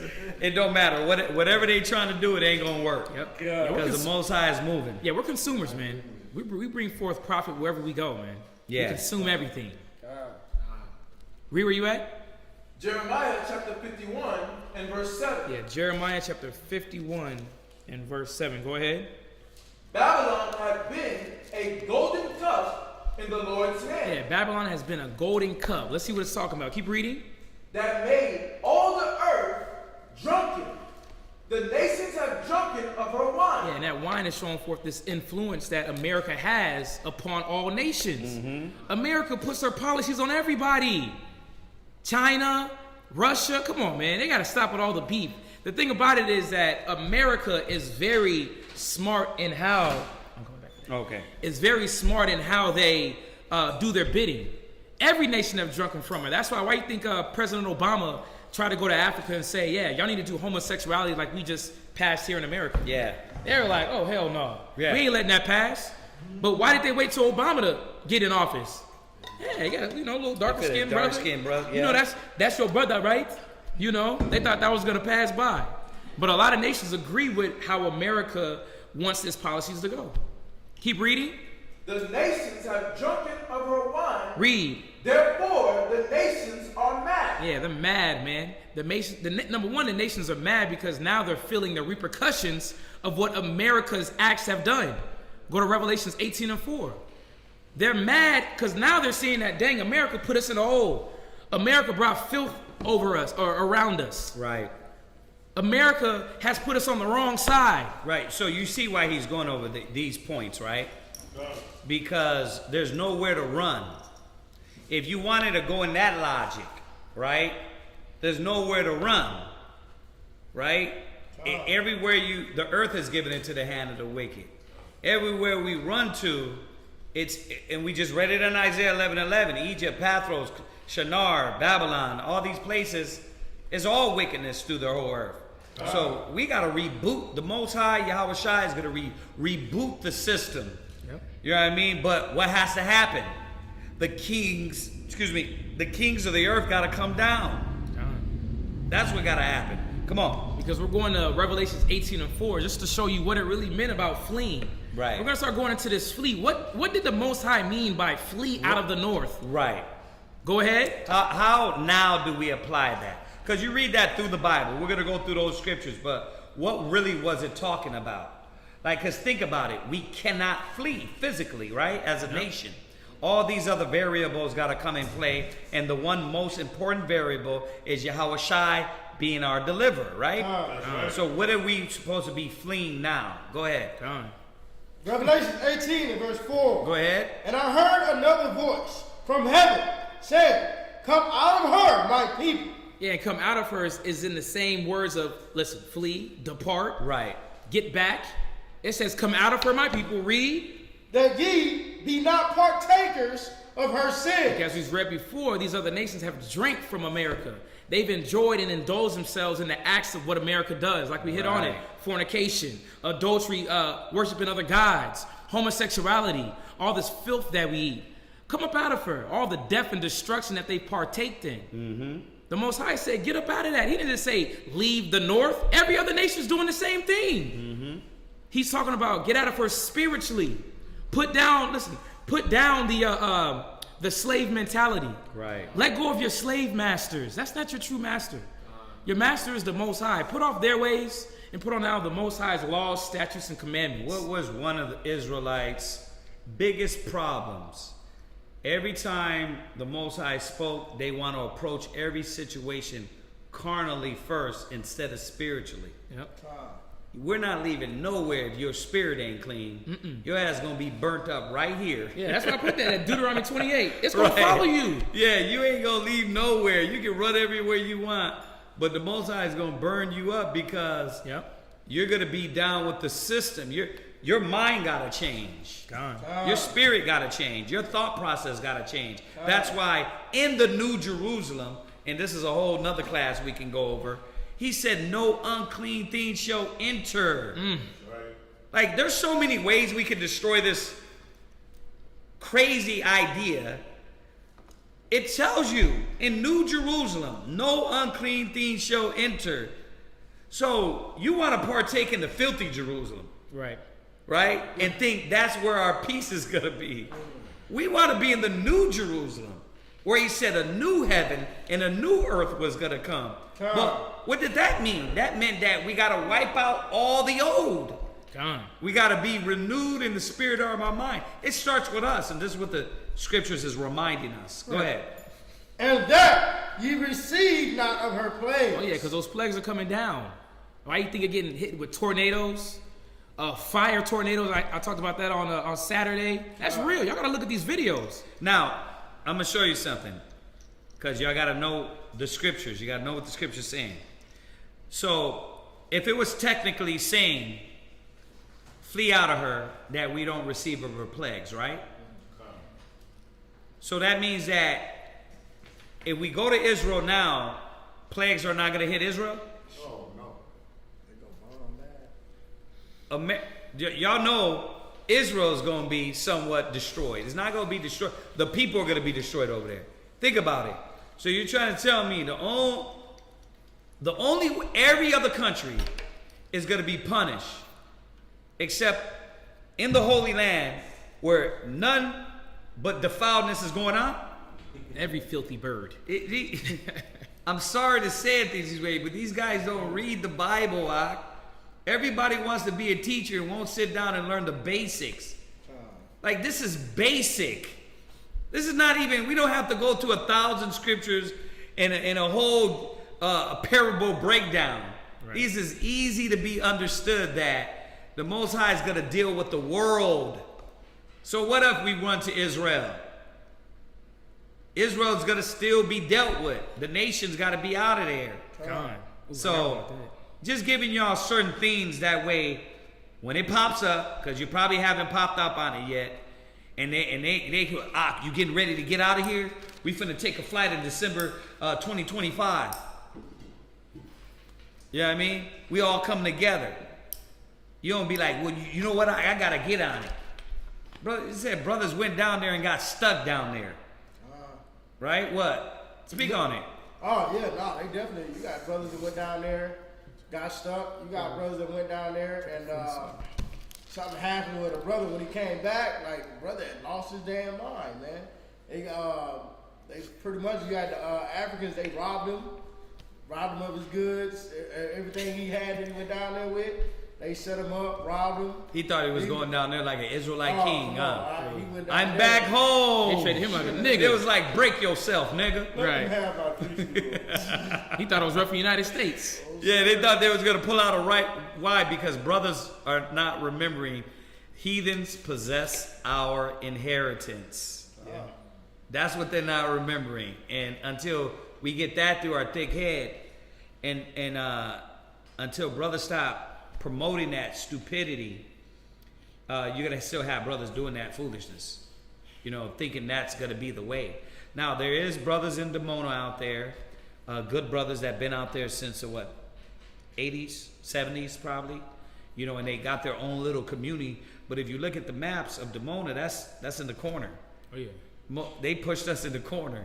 Just like the real Israelites in Israel. Come on, where you thought they was going to give us? The Holy Land? Yeah.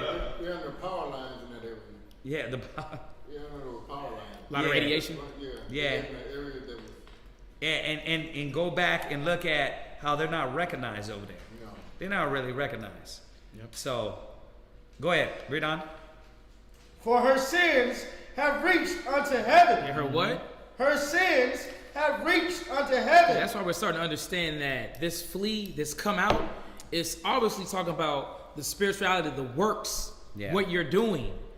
It ain't fleeing out of a physical country.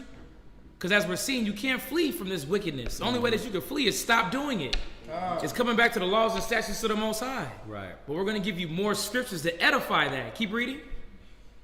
And the Most High have to remember her iniquities. Reward her even as she rewarded you. Read. And double unto her. Double according to her works. Yeah, because we understand that America has done these wicked works. So something else got to happen. They got to be rewarded double. We read that earlier. On the way out and on the way of our salvation, fleeing out of the land, they're going to have to feel that heat. And the Most High is going to reward them double. And that's when you go to the scripture, Isaiah 60, Isaiah 14, right? Isaiah 49, they shall lick up the dust of thy feet, right? All those scriptures come into play. We're not just going to leave and get out of here and go hide in Israel.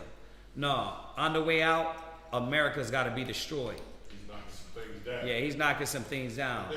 And why? Because they're not going to let their people go. He is not going to let Israel go.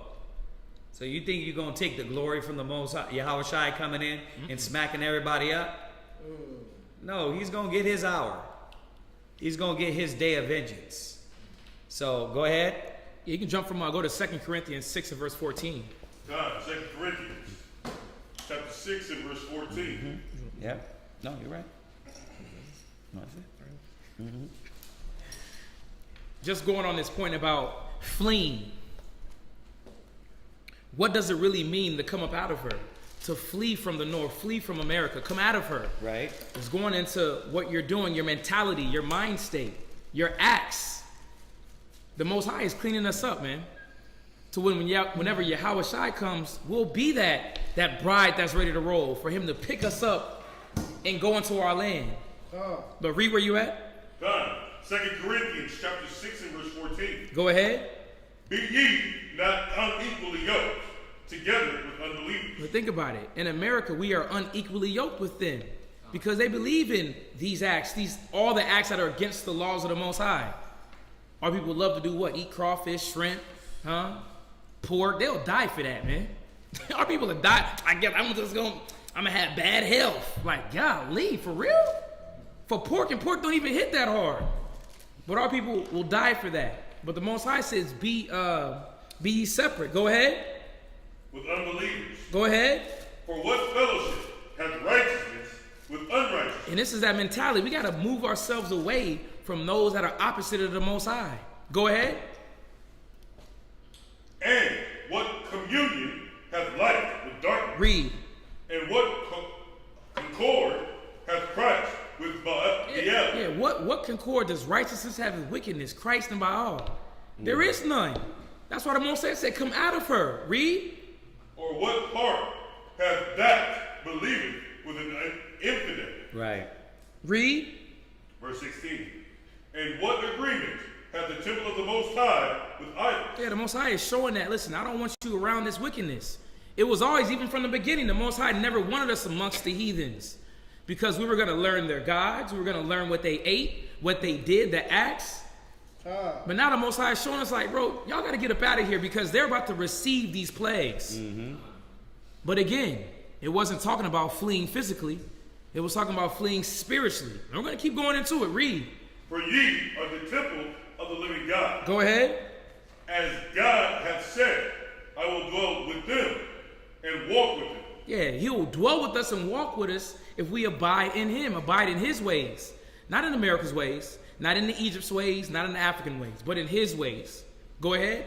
And I will be their God, and they shall be my people. Read. Wherefore, come out from among them. Yeah, here it goes again. Come out from among them. Read. And be ye separate. Be what? Be ye separate. Read. Saith the Lord. Yeah, the Most High wanted us to not be attached. Again, this is a whole colonics of what the Most High is doing to us spiritually. We gotta stop. We gotta put down these American ways. How America makes our mind function in the way that we think. The Most High is cleaning us up. Go to 1 Timothy 6 and verse 11. 1 Timothy chapter 6, verse 11. And we're just going on this point of about fleeing. Seeing really what was the fleeing. Because when you go through the scriptures, none of our forefathers ran. Whenever you hear about David, King Solomon, all these men running, there was no running for us. Our hope, our patience was in the Most High. He was the one that was going to deliver us. He was the one that was going to get us out of our situation. But the number one thing was that we had to call upon his name. Right. And follow his ways. The Most High wasn't messing with us whenever we were outside of his laws and commandments. We were dirty, defiled to him. So we're seeing that the Most High is doing the same thing for us, for Yahweh Shai to come back. He's cleaning us up. Read. 1 Timothy chapter 6 and verse 11. Go ahead. Be thou, O man of God, flee these things. Do what? Flee these things. Let's see what the Most High is telling us to flee from. Read. And follow after righteousness. Follow after what? Righteousness. Come on. Godliness. Because when you go up to verse 10, it talks about the love of money and all the lust that comes from that. Right. Because America, they're literally ingrained in coming up on money, doing anything for $1. Look at our people now. We got what? OnlyFans. Our people are defiled for running after dollars, man. They'll cook meth, sell it to their grandma. They still do them. The poor man hustle on the block. The Most High said, flee from that and add to yourself what? Godliness. It says righteousness. Righteousness. My apologies. That was in the last scripture. It says, start from the top. Starting verse 11 or 10? Verse 11. Verse 11. But thou, O man of God, flee these things and follow after righteousness. Yeah, follow after his way. Go ahead. Godliness. Godliness. Put off the negative sins. Let's understand how to have a clear mind, how to have love for your brethren. Right. Love for your sisters. That's what's going to get us into the kingdom. Oh, yeah. Have some charity, man. Not because you already out there in Israel. Right. It ain't going to work like that. Think about it. A lot of our people, what do? Like you said, perfect. A lot of our people run to the carnal before dealing with the spiritual things of themselves. Now, did I say it enough? We're not saying you can't move to Israel. Oh, yeah. By all means. But to say us as a nation are to move now, and that's what needs to be done biblically. That's not biblical. You know what I mean, you can move anywhere you want, but it's going to be hard to get all of our people together like that. We got to come together on a lot of things to get all these Israelites that know they're Israelites. You know what I mean? Yeah. I was gonna say, question is, if I flee, right, having the same carnal mentality, right, you're just gonna be a nigga in Israel. That's it. Because it says partaker. Right. Don't be a partaker of her sin. So right. Am I still a partaker? Yeah. Having the same carnal mind state and then flee over to Israel? Right. I'm still partaking in our sins because I'm still that same carnal person I was before I left. I'll say it again. Israel always liked to approach things carnally first. But when it comes to the spiritual aspect and the things that really are going to save you, which is the spirit, the fruits of the spirit, your mental, physical, spiritual change, it's like those is where you're reluctant. You still got all the negative within your mind. We talk about this all the time. How many classes have y'all been in where we go over Israelites wear the beard, they wear the fringes, they wear the outward appearance, but inwardly it's niggerism still. And you still hate your brother. Right. So we got to stop that and understand that we got to start battling the old man. That's what's going to get us into the kingdom, not following the American mentality. What else you got? All right, let's skip some of that. Go ahead, hit that one. Go to Jeremiah 51:6. He's just going through the scriptures to show you that it was spiritual now. That the fleeing was spiritual. It wasn't going to be physical at this point until Yahweh Shai comes. Then we're going to go back because we want to go through those other ones for them also. Yeah. We want to hit some of these. Go ahead. John, you got it? Yeah. Jeremiah 51 and verse 6. Yeah, 51 and verse 6. Go ahead. Flee out of the midst of Babylon. So here it goes again. Flee out of the midst of Babylon. Go ahead. And deliver every man his soul. But that's the question. But how will a man deliver his soul? Is it going to be by a plane, a jet? Huh? You going to take you a taxi? You going to Montana, up in the woods? Who knows what happened in 70 AD? We flee from Jerusalem to West Africa. Okay. So, right. So we flee. Let me add a little bit more. Because not only did we flee into Africa, where else did we flee? We were in Europe. We were in Asia.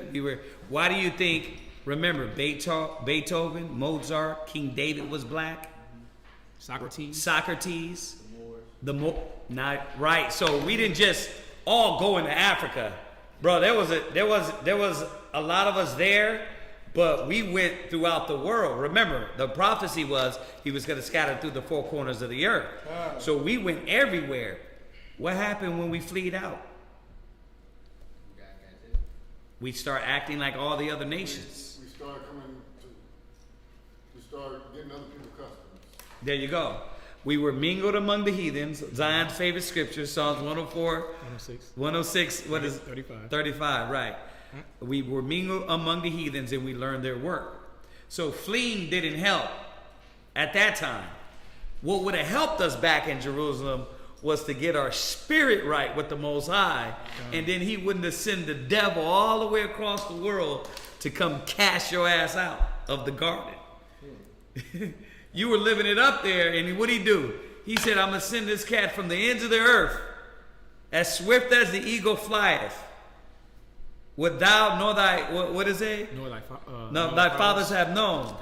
And he sent Esau, the Greeks, all the way up to Jerusalem, just to get you. So it didn't help back then. It ain't going to help now. What the first steps is got to be our spirit got to get right. Thoughts got to get right. Our mind got to get right. We got to start raising our children. You got to start understanding that your kids are the next generation. If you don't get a hold of your habits now, your children will be a duplicate of you. So if you still walking around like a nigga, guess what's going to happen? Your kid's going to walk around with the same ignorance, foolishness, madness. Still nigga. Yeah. Right? You still smoking blunts? They going to do it. You still all in your phone, not paying attention to them? They're going to do it. You still not teaching them the laws and commandments? They're going to do that. And your generations and generations will still be cursed. Right? So we got to see what we're doing, because listen, we all see the signs and times. But let's say he doesn't come back until another 50 years. You'd be dead. You're dead already. I know we're done. Unless you live 100 and something years old. Other than that, we going to be gone. And guess what? Our children are going to carry the torch. Yeah. I was watching Trump. He's like, oh, so the world got to be destroyed in 11 years. And he's looking around at everybody. Like, I'll be dead. Right. Wow. Maybe he knows something we don't. They were doing that summit on global warming. Yeah, Trump is a clown. Yeah. They're trying to give him the information showing you that the earth is defiled and the inhabitants thereof, but he don't believe it. No, he don't believe it. Now, one thing they got wrong with that is that climate change, the earth is never going to be destroyed, but it will throw off, it says the whole earth is out of course. It's been 7, 8 times. Yeah, so it's not that the earth is going to be destroyed. The Most High he has a system to where it cleans up the earth. And if you don't get it right, he'll just wipe you off of the earth. He'll purge you. Yeah, the earth is here forever, so it's not going to burn a hole in the ozone layer. It's not going to do that. No matter how much damage, the Most High created this earth to constantly be renewed and replenished. Think about it. All the way from Adam to now, how much wickedness has been on the earth. And the Most High wiped every generation out and over. So the earth is going to be here, but you're right, he's still a clown. He's still a clown that he doesn't understand that we're still destroying the water, the air. It could be cleaner. Because when we do all that, what happens?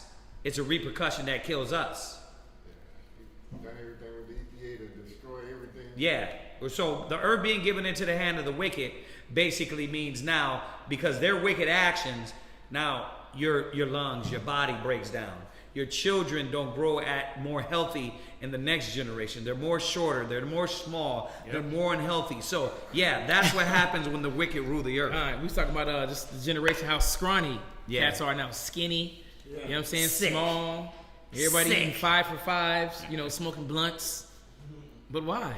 Because they want to love America. They want to love what they're giving them, man. 5, oh, 2 for 5. There it is. 2 for 5. They did 5 for 5 though, too, right? They went 4 for 4. There it is. It's all fake.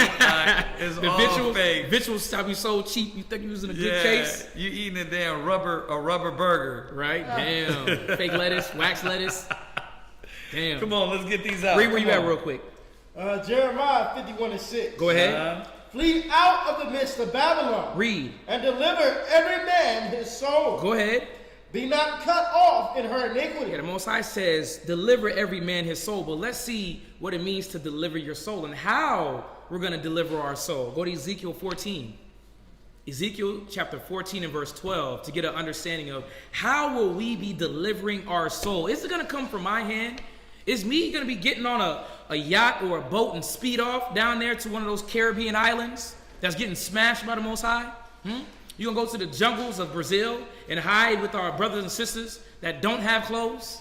You gonna be in there with them? Where are you gonna flee to? How are you going to deliver your soul? Let's see what the Most High is showing us and telling us to deliver our soul. Read where you at. Ezekiel 14. Ezekiel chapter 14 and verse 12. And verse 12. Go ahead. Ezekiel 14 and verse 12. Uh-huh. The word of the Most High came again to me, saying, Read. Son of man, when the land sinneth against me by trespassing grievously. And that's what's been going on. The land's been sinning grievously against the Most High. Actually, all in his face. Yeah, we're gonna pass homosexual laws and say God loves it. The laws are done away with. Homosexuality, come on in. The Lord will forgive you. Please. Read. Then will I stretch out my hand upon it. Go ahead. And will break the staff of the bread. Go ahead. Thereof. Yeah, the Most High is going to break all those that try to pump themselves up and try to show forth that they can do whatever they want to. That's why the Most High is bringing down judgment on this earth now. Right. And just on Tani, is that it? Tani S? Oh, yes. Tani S, yeah, where exactly, sis.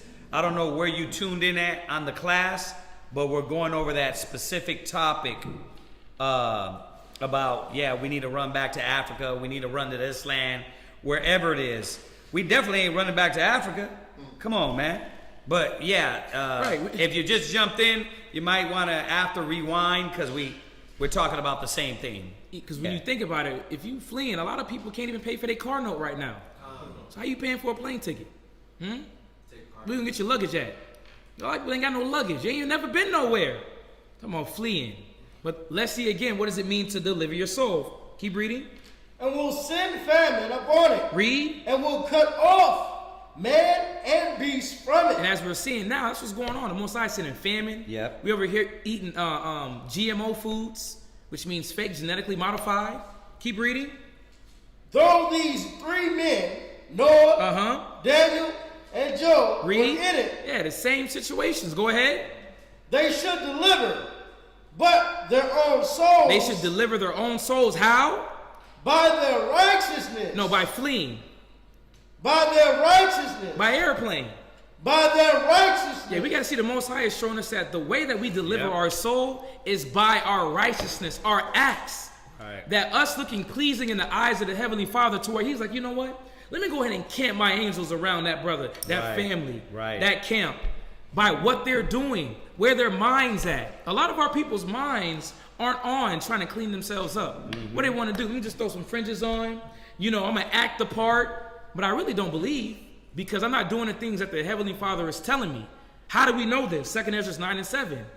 How do we know that the Most High said he'll save us by our acts, by what we're doing towards him? 2 Esdras chapter 9 and verse 7. Because the Most High is showing us that it wasn't about us getting up and running somewhere. No, you can stay exactly where you at and cleanse yourself up. Because number one, I know you're lazy. So all you got to do is follow the Bible, listen to me, apply it, and what's going to happen? Read where you at, all right? 2nd Esdras chapter 9 and verse 7. Go ahead. And everyone that shall be saved. They shall be what? Saved. Read. And shall be able to escape by his works. Actually, you know what? Jump up to verse 6, I believe. Jump up to verse 6 real quick, just to show you something. 2nd Esdras chapter 9 and verse 6. 2nd Esdras chapter 9 and verse 6. Go ahead. Even so, the times also of the highest have plain beginnings. Read. In wonders and powerful works. Go ahead. And in endings, in effects and signs. Yes, we're understanding that the Most High is showing the effects and signs in the last days, the ending times. We see it now. All the mayhem going on. Read. And everyone that shall be saved and shall be able to escape by his works. No, able to escape by a boat. By his works. By a plane. By his works. Yeah, by what you do. It shows forth where your faith is at, where your mind is at, where your spirit's at. Is your works for America? You still trying to build up your 3-bedroom in a house in your cottage? Huh? You trying to give yourself to that? Nothing wrong with having a house and having, things, but where's your spirit at? Or is it in building up your family, building up your brothers, being a better you in the laws and statutes of the Most High? Read. And by faith. And by what? By faith. Read. Whereby ye have believed. But what's going to happen when you have these works and this faith in the Most High? Read. Right. Shall be preserved. Shall be what? Preserved. You don't have to worry about going nowhere. You shall be what? Preserved. Read. From the said peril. Hold on. From the said what? Peril. But that's what they're running from. They're running from America's going to get destroyed, so we got to run. Hold on. Wait a minute. But the Most High said, read that again. Bravo. Shall be preserved. From the said peril. You don't have to run, but that's where this doctrine came up from. They're trying to run from the destruction of Babylon. Right. But the Most High said, if you were able to focus, to know what I want from you, I will preserve you from the said perils. We know it's coming, but we're not tripping. You know why? Because the Most High said it here, that he'll save us. Yep. Keep reading. And shall see my salvation in my land. And shall do what? See my salvation in my land. The Most High is going to do that. And that's why we're going to go into even how we're going to be delivered. But the Most High said he'll preserve us, save us. Read. And shall see my salvation in my land. Read. And within my borders. Go ahead, talking about the Holy Land, the motherland, Jerusalem. Go ahead. For I have sanctified them. He did what? Sanctified them. Read. Meaning cleansed, washed, right, and set apart. Gone. Right, Arya? That's right. You cleanse, wash, and set apart. Like, you're not just going to get in the land like that. Right. And if you are in the land filthy and dirty, you're going to get out. Gone. We're going to get you clean, and then you're going to get back into kingdom. Honestly. Right. Go from there. Go to Genesis, man. Now, let's give y'all, we got to give y'all these scriptures on who it's coming through. Go to Genesis 49. Go to Genesis 49 and 10. Right. Let's give y'all a reminder. Like, these are all, I keep saying it's basic because when you first come in, when I first came in, these are all basic scriptures I learned. I didn't lose my mind over cats just spewing craziness, man, that really don't coincide with the scriptures. You didn't even read the chapter correctly. You didn't read the Bible correctly. You skipped the verse, brother. Yep. Read that, Isaiah 49 and 10. There you go again. Genesis chapter 49 and 10. Oh, I'm sorry. Genesis 49 and 10. Excuse me. Go ahead. Genesis chapter 49 and verse 10. The scepter shall not depart from Judah. Right. So, remember this? Remember, the scepter shouldn't depart from Judah because the Most High lifted Judah up as the head tribe. Right? Judah, Judah, Judah, Judah, Judah. There you go. Right? The scepter should never leave Judah. The scepter should never leave Judah, right? That's the song. Judah. Go ahead, Renat. Go ahead. Nor a lawgiver from between his feet. Right, read. Until Shiloh come. Until Shiloh come. Shilah, which means peaceable one. Who is the Prince of Peace, y'all? Yahushua. Okay, read on. And unto him. And unto who? Unto him. ISBHBLMNOP. Unto him. IJ. Unto him. Any acronym. Right. PTT. Unto him. Go ahead. Shall the gathering of the people be. Are y'all listening? God. The gathering to get us all together. Right now, we're rehearsing the righteous acts. We're rehearsing unity. But is it to its full potential? No. Because why, Zion? Because there's niggas in Israel. Niggas in Israel. That's why. Because everybody don't want to be in unity. Right. Right? You know, they're still taught. A lot of cats are still taught like it's a damn clique or a crew. Like you in their gang and I'm in this gang. Right. That's niggerism, man, and foolishness and folly. Right? They don't. That's why you salute the brother. Shalom, Micah. Hey, how you doing, brother? See your fringes. How you been? He don't salute you back. What you gonna do? But it showed you that they ain't being taught that unity, that love, that brotherhood. That's right. But that's what we got. So the gathering got to be to Shiloh. He said, what did we go over earlier in Isaiah? He said, when he comes, then they're going to see eye to eye. All the little skirmishes and all the little unclear things that are misunderstood or not known, Yahweh Shai is going to edify and teach us and bring us together. Y'all get that? Go ahead. Verse 11. Binding his foal unto the vine. Come on. Read it again. Binding what? His foal unto the vine. We are the sheep. He is the pasture. Go ahead. And his asses colt unto the choice vine. He's going to bring us back together in one. Go from there. Go to Deuteronomy 30 and 4.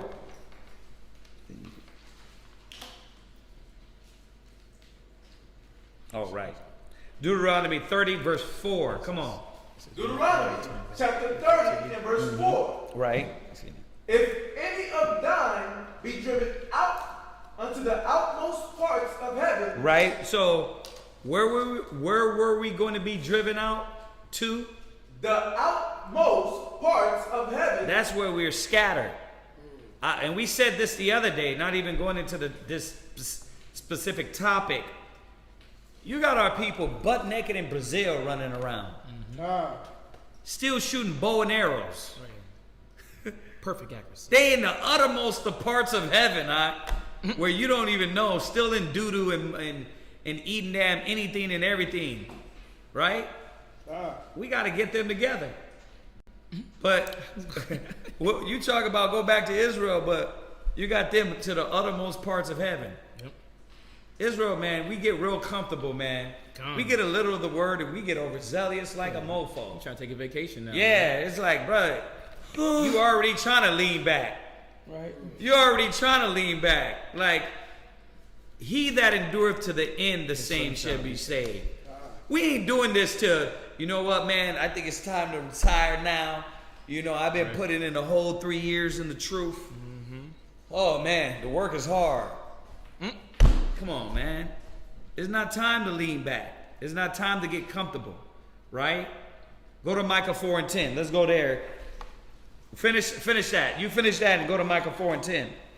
Go ahead. If any of thine be driven out unto the outmost parts of heaven. Go ahead. From thence will the Lord thy God gather thee. Right. And from thence will he fetch thee. There you go. That goes with the Isaiah we read. Isaiah 11:11, right? He is going to fetch us. He is going to get us. So you know what that means? A lot of us, man, are going to be brought in. Remember when we were talking about the 1/3 the other day? Right? A lot is going to be taught when we come back together. We read about the rebels being cast out, right? So there's going to be a little bit of us that is going to have to be, once again, retaught and told and shown. Right? Because why? You butt naked in the jungles of this place or that place. Right. You mixed among the heathen. This is what has to happen. Read, come on. Micah chapter 4 verse 10. Go ahead. Be in pain and labor. But right now, what are we doing? Be in pain and labor. We're working. We're trying to build. We're trying to rehearse the righteous acts like the Bible says. We're trying to learn about brotherhood, unity, right? Gathering ourselves together, O nation not desired. We're learning that on a small scale. So when Yahweh Shai come back, we can be prepared for that. Go ahead. To bring forth, O daughter of Zion. Go ahead. Like a woman in travail. Right. For now shalt thou go forth out of the city, and thou shalt dwell in the field. And thou shalt go even to Babylon. Right. There shalt thou be delivered. Where are we going to be delivered? Oh, yeah, right. In Babylon. So, I mean, if y'all all know the history of Babylon, you know, brothers was dying in Babylon. All that fleeing, we didn't get out. All that, you flee Babylon, we didn't get out. We died in Babylon, a lot of us. Went into captivity under that empire until the next empire came into rule. Right? God. Y'all got to go back and read your history in this Bible. So we're going to be delivered from Babylon. Why? Because guess what? We went from one Babylon to the next. We went from Egypt, Assyria, Greeks, Romans, Persian and Medes. We still right back here under what? Another Babylon. God. And what? The Most High is going to deliver us out of here. Go from there. Go to read on. I'm sorry. Read. Sure. There shalt thou be delivered. There the Lord shall redeem thee from the hand of thy enemies. There you go. So it's scriptures like these that are going to solidify the true understanding of, okay, we don't got to pack and leave. We're not going to run to any part of the country or any part of the world. We got to rehearse the righteous acts wherever you're at. So if you're in Egypt right now, guess what? Rehearse the righteous acts, start following these laws and commandments, gather with like-minded people, and get prepared for salvation. Oh, yeah. That's what we're doing. Think about it. It's more and more mayhem coming forth, man. Right. So what are you really going to do? All you can do is get your spirit right. Yeah. Wait on the Lord. Yeah. You see how fast they shut down the city? Oh yeah. Quick. Like that. Not only the city, they shut down the countries. To where you ain't going nowhere. Right? Go from there. Let's finish this out. We got 4 minutes. Go to Jeremiah 3:18. Jeremiah 3:18 and REI, get me Jeremiah 23:8. Oh. Go ahead. Jeremiah 3:18. Go ahead. In those days, the house of Judah shall walk with the house of Israel. Go ahead. And they shall come together out of the land of the north. You got it. Yeah, but think about it. But why in Zephaniah 2:6 they said in their doctrine that we got to flee the north? Right. They said flee the north. See, they had the misunderstanding. It wasn't because the verse above said when Yahweh Shai was going to be our wall. Right. Then we're going to be able to flee. You got to read the verse or else you just got to pick and choose, and then it throws off the whole context of not only the chapter, the whole understanding of the scriptures. Right? And this was prophecy that was going to happen. Remember I always bring it up to y'all. What did the Christians do with John 3:16? They took that whole one scripture out of whole context. Why? So we got to be careful and watch to know what the hell we're talking about before we speak on it. Go ahead. Out of the land of the north, to the land that I have given them for an inheritance unto your fathers. Right. Now, how are we going to get our inheritance and when? You see that? That always got to come back into play. And you're supposed to tell me, well, Kazaki, like the scripture says, when Yahweh Shai comes back, when he bears rule, when he delivers us, when he takes us and joins us all together and casts all the other nations out of our dang land. That's the only way. That should be the only conversation. What? Now, I would say, like you said, man, do you think that the way Israel is now, Like, that's the inheritance that we're going to go back to. Right. The filth, the dirt, the strip clubs, everything that they got over there, the homosexuality. Hell, it's like, like I said, it's like going back to another enemy turf. Right. You're not leaving anything. It's easy to be understood. It's easy to be understood. Y'all understand, right? Anybody got any questions on this? We got 2 more scriptures. Go ahead, read that one I asked for. Jeremiah chapter 23 and verse 8. Give me Isaiah 63 and 5 and 59 and 16. And that'll be it. Jeremiah chapter 23 and verse 8. But the Lord which liveth brought up and which led the seed of the house of Israel out of the north country, and from all countries whither I had driven them, and they shall dwell in their own land. There you go. So once again, we have to be delivered by the Lord to be in our own land, right? It can go on for days. Go to Isaiah 63 verse 5. Isaiah chapter 63 and verse 5. And I looked, and there was none to help, and I wondered that there was none to uphold. Right. Therefore, mine own arm brought salvation unto me. Whose arm is going to bring salvation? Because you can't bring salvation to yourself. So it doesn't matter where you run to. Yahweh Shai is supposed to be our covering, our salvation. Go ahead. And my fury, it upheld me. And I will tread down the people in my anger. Yahweh Shai has to do this. He's our deliverer. He's our salvation. Go ahead. And make them drunk in my fury, and I will bring down their strength. Right. You see all the things that got to be done?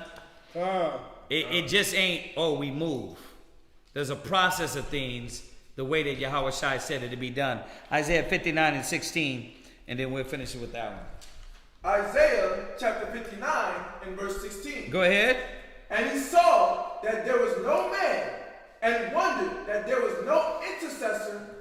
Therefore his arm brought salvation unto him. You're listening? None of us is going to bring salvation. There was no man, no intercessor. You ain't third in command here on earth. Right. under the angels and Michael. Negro, please. Right. You tripping. Right? There's no intercessor. Yahweh Shai ain't say, you know what, we got to go meet up with such and such. Like, they ain't on your call. Right. Right? You tripping. Go ahead, read that again.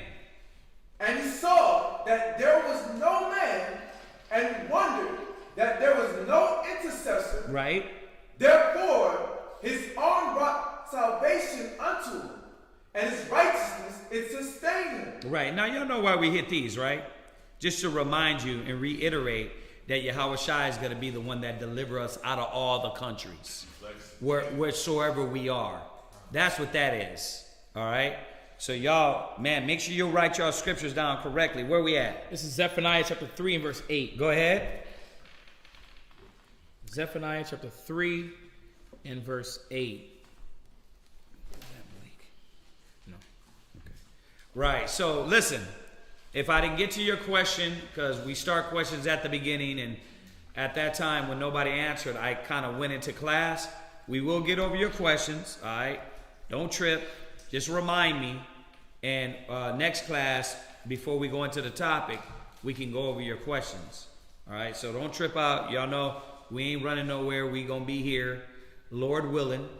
All right. All right. Where we at? Zephaniah chapter 3 and verse 8. Go ahead. Therefore, wait ye upon me. No, go ahead and run. Wait ye upon me. Nah, go get you that bus ticket, to get you the plane ticket, to get you the boat ticket. Wait ye upon me. A lot of our people don't have patience, man. That's why in Ecclesiastes 2 it says, woe unto them that have lost patience. Why? Because everybody wants to do things on their time. The Most High ain't moving like that. We're on the Most High's time.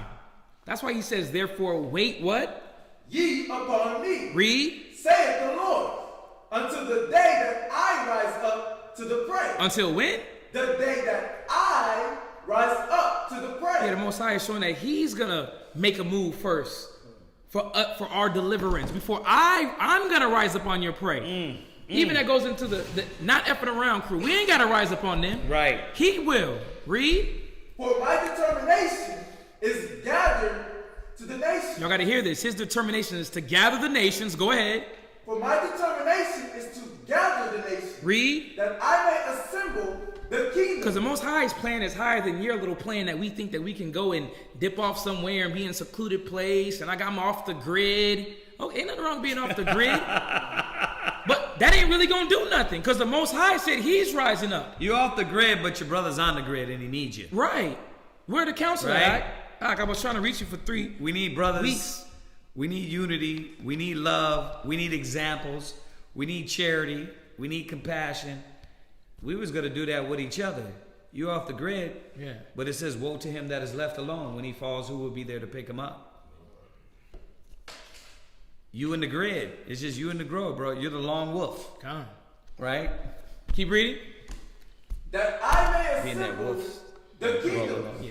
To pour upon them mine indignation. Read. Even all my fierce anger. Yeah, the Most High is going to do this to the nations. Come on. For all the earth shall be devoured with the fire of my jealousy. But the Most High said, yes, the earth is going to be devoured with his fire and jealousy, but he's going to deliver us. Amen. Go ahead. For then will I. For when? For then Okay. will I. Read. Turn to the people a pure language. Yeah, the Most High is going to allow these things to happen. We're not going to be able to do anything. All we can do is get our spirit right, hold on tight, and allow the Most High to do his work. Go ahead.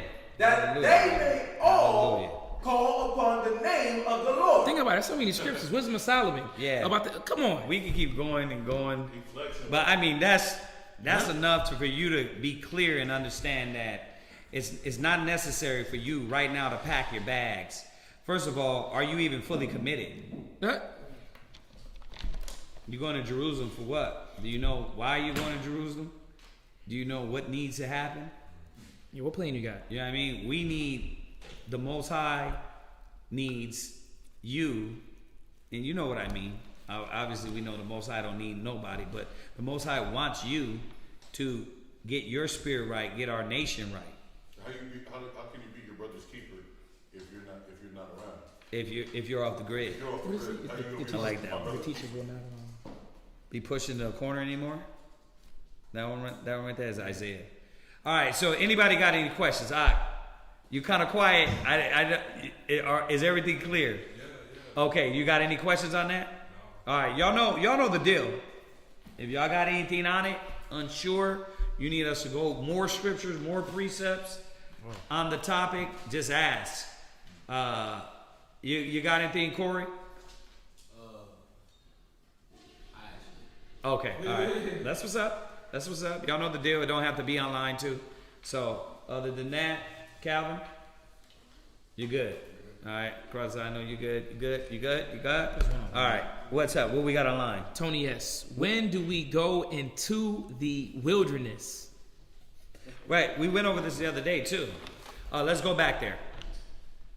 Let's go back to Ezekiel 20. He's like, well, let's go back to the wilderness? Nah. Let's go back to Ezekiel 20 real quick. And and reiterate, because we just touched on this the other day. So when we go over there, it's going to kind of give us a understanding when we get into the wilderness, when that's going to happen. All right, Ezekiel 20 and 33. And the beautiful thing is that after all we just went over, it should be that much more clearer also. So read this. Check this out. Go ahead. Ezekiel chapter 20 verse 33. Go ahead. As I live, said the Lord God. Right.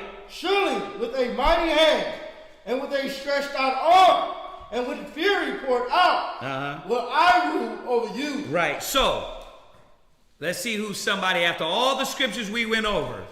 When is Yahweh Shai going to rule over us? What has to happen before he rules over us?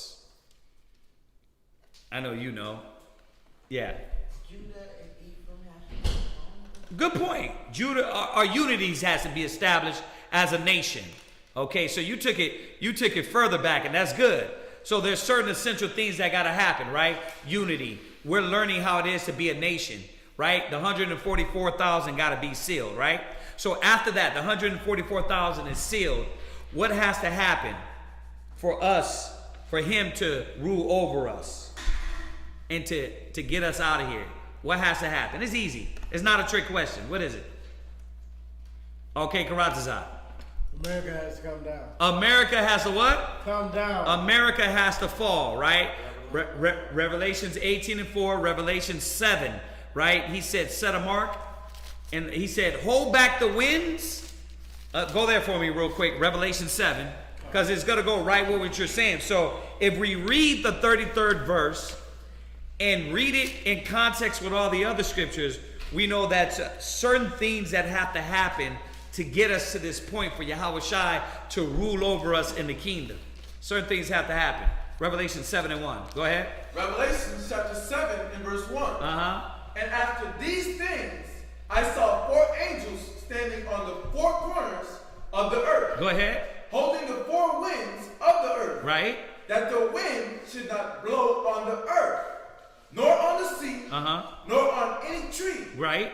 And I saw another angel ascending from the east, having the seal of the living God. Right, read. And he cried with a loud voice to the 4 angels. We're going to understand what the winds were, right? The winds and all these things was symbolic of something. Go ahead. To whom it was given to hurt the earth. What was given to them? To hurt the earth. So the angel was holding back the things that were going to hurt the earth and destroy and bring destruction. Go ahead. And the sea. Go ahead. Saying, hurt not the earth, neither the sea. Right. Nor the trees. Right. Till we have sealed the servants of our God. So there's got to be the hurting, as we know. We're simultaneously in this right now. The earth is being hurt. So now we're understanding that what's happening to the 144,000. They're getting sealed, right? So after that, what is going to happen? After we see the destruction, the wars, the rumors of wars, the famine, the pestilence, all this destruction happening. And he finally just says, okay, I'm going to move my arms and let it just happen, right? Because that's symbolism, right? I'm going to move my hands. The Most High is going to say, go. Yahweh Shai has to come back, right? And do what to the nations? Bring them together if you want to go there, right? Valley Jehoshaphat, he's going to plead with them for us, right? Really means he's going to destroy them, right? Right. Okay, so we got that. Because we could go over all those scriptures too. Now we're here in Ezekiel, right? Read it again. 33, come on. Oh, Salah. As I live, said the Lord God, surely with a mighty hand, and with a stretched out arm, and with fury poured out, will I rule over you. Right, because he's going to gather us out of all nations, get us together, destroy the nations, and then he's going to rule over us, right? So there's simultaneous things that got to go down. He's got to gather us. Then he's got to destroy the nations. Right? Y'all get that, right? You lost? No. Okay, all right. I thought that was your lost face. No. All right. Go ahead. And I will bring you out from the people. So, we just read that. He's going to gather us from where? Out of all the countries, right? When is that, though? When he done slaughtered. He done put the nations down so he can get us out.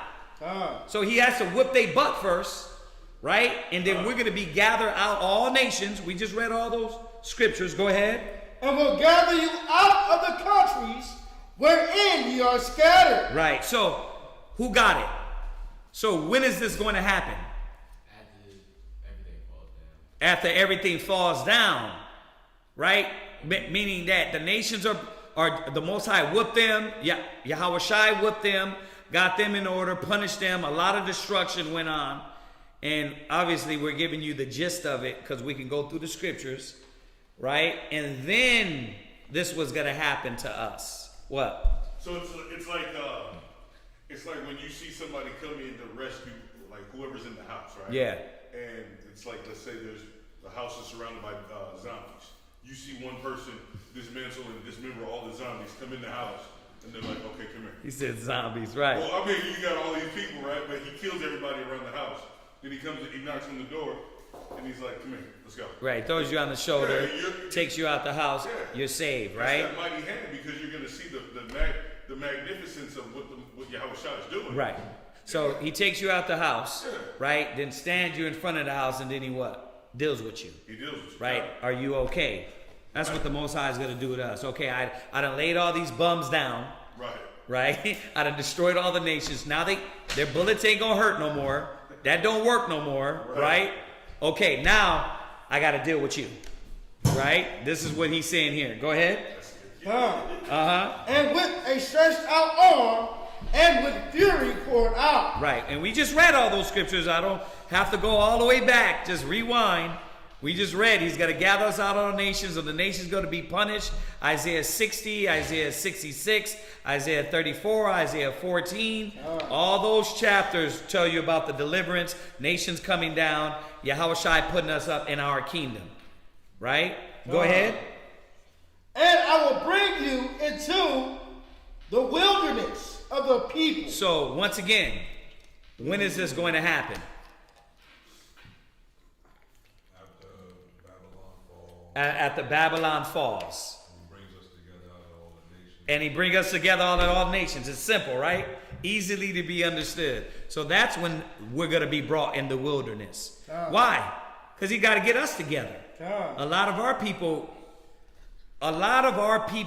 are going to come in at the last hour. We're all trying to get it right. I've been in the truth 30 years. If Yahweh Shai comes in another, that'll be 50, right? Another 20, right? You've been in the truth how long? A year. So if he comes in 40 years, that's going to be 50 for you, right? But a person might just come in a week before he comes back. And that's what's going to happen, which we don't know. But it's going to be people that just come in out of nowhere. That in the last trump, right? As they're seeing this destruction, think about it now. A lot of people are what? Waking up. Yep. They're like, man, you know what? All of a sudden, we Jews, we Israel is getting out there. But are they clean? That mean that they know about brotherhood, unity, love, compassion, put down the pork, put down the shrimp, crab, lobster. So when he's gathering us and he's going to save us, and they're going to come in off of that grace and faith. But he's going to sit us down and say, okay, but there's still a lot of niggerism and rebels amongst you. Right. You're going to have these leaders wanting to be the head. You know, they're going to, brothers or elders are going to be what? Putting on their jackets like, oh, okay, I've been waiting for Yahweh Shai to come. And he's got to deal with us and say, nah, I never knew you, you worker of iniquity. You know what I mean? Then a lot of the people that came in, they're going to say, well, I believe. And he's going to say, no, you really didn't believe. So he's going to deal with us, plead with us face to face. Go ahead. Like as I pleaded with your fathers in the wilderness. And how did it happen in the wilderness? We had to come out of Egypt, come through the Red Sea, and then he said, okay, I got y'all alone now. All right, I took care of Egypt, now I get to deal with y'all. Now, yeah, Egypt was wrong, but you niggas is out of order too. So what you gonna do? I'm gonna try you by faith. You're gonna walk around 40 years in a circle because you are rebellious as hell, right? And the ones that are faithful, they're gonna enter into the kingdom of heaven. Now, I'm not saying it's gonna be 40 years. What the example of what he's giving us is like us being in Egypt.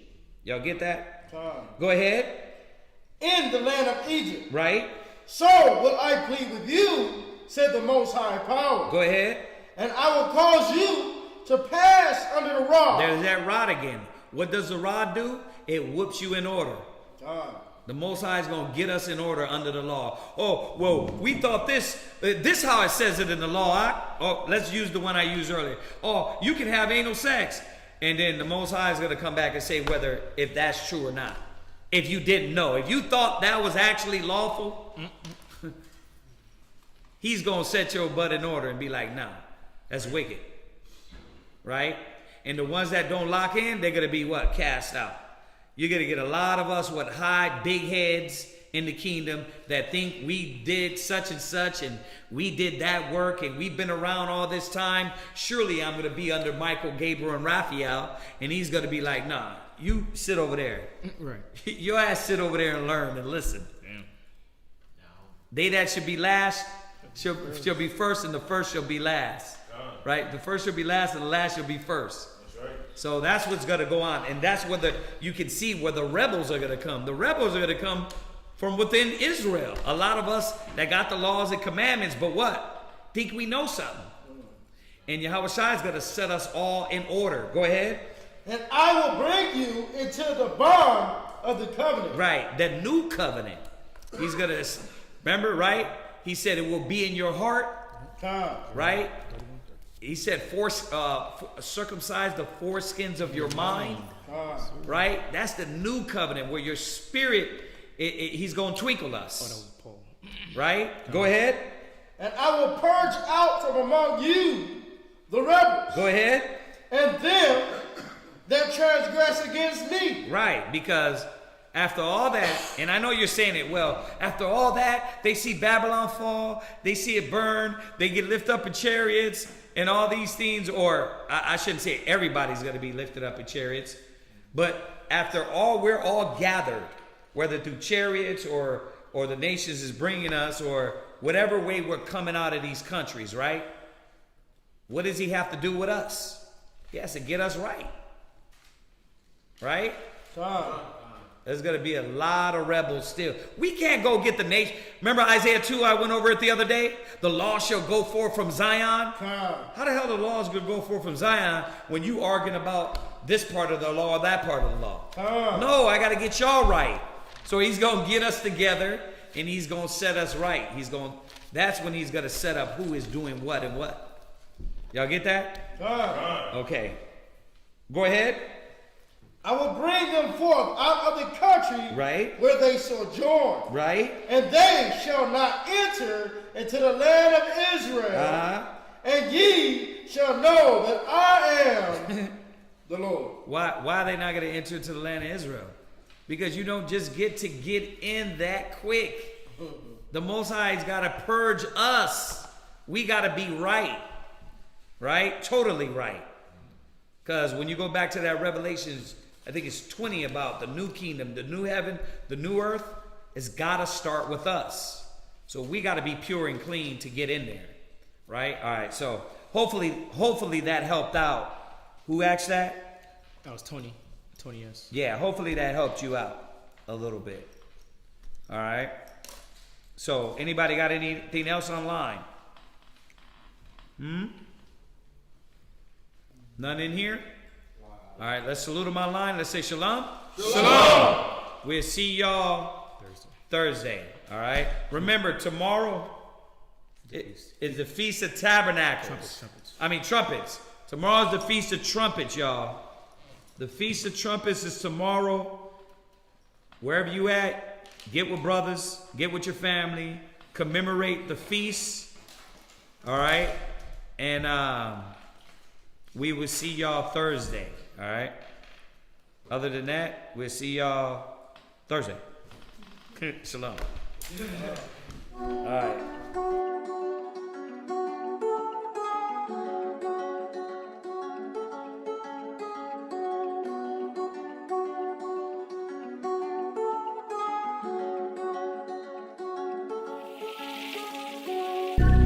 6 chill, for real. Judah.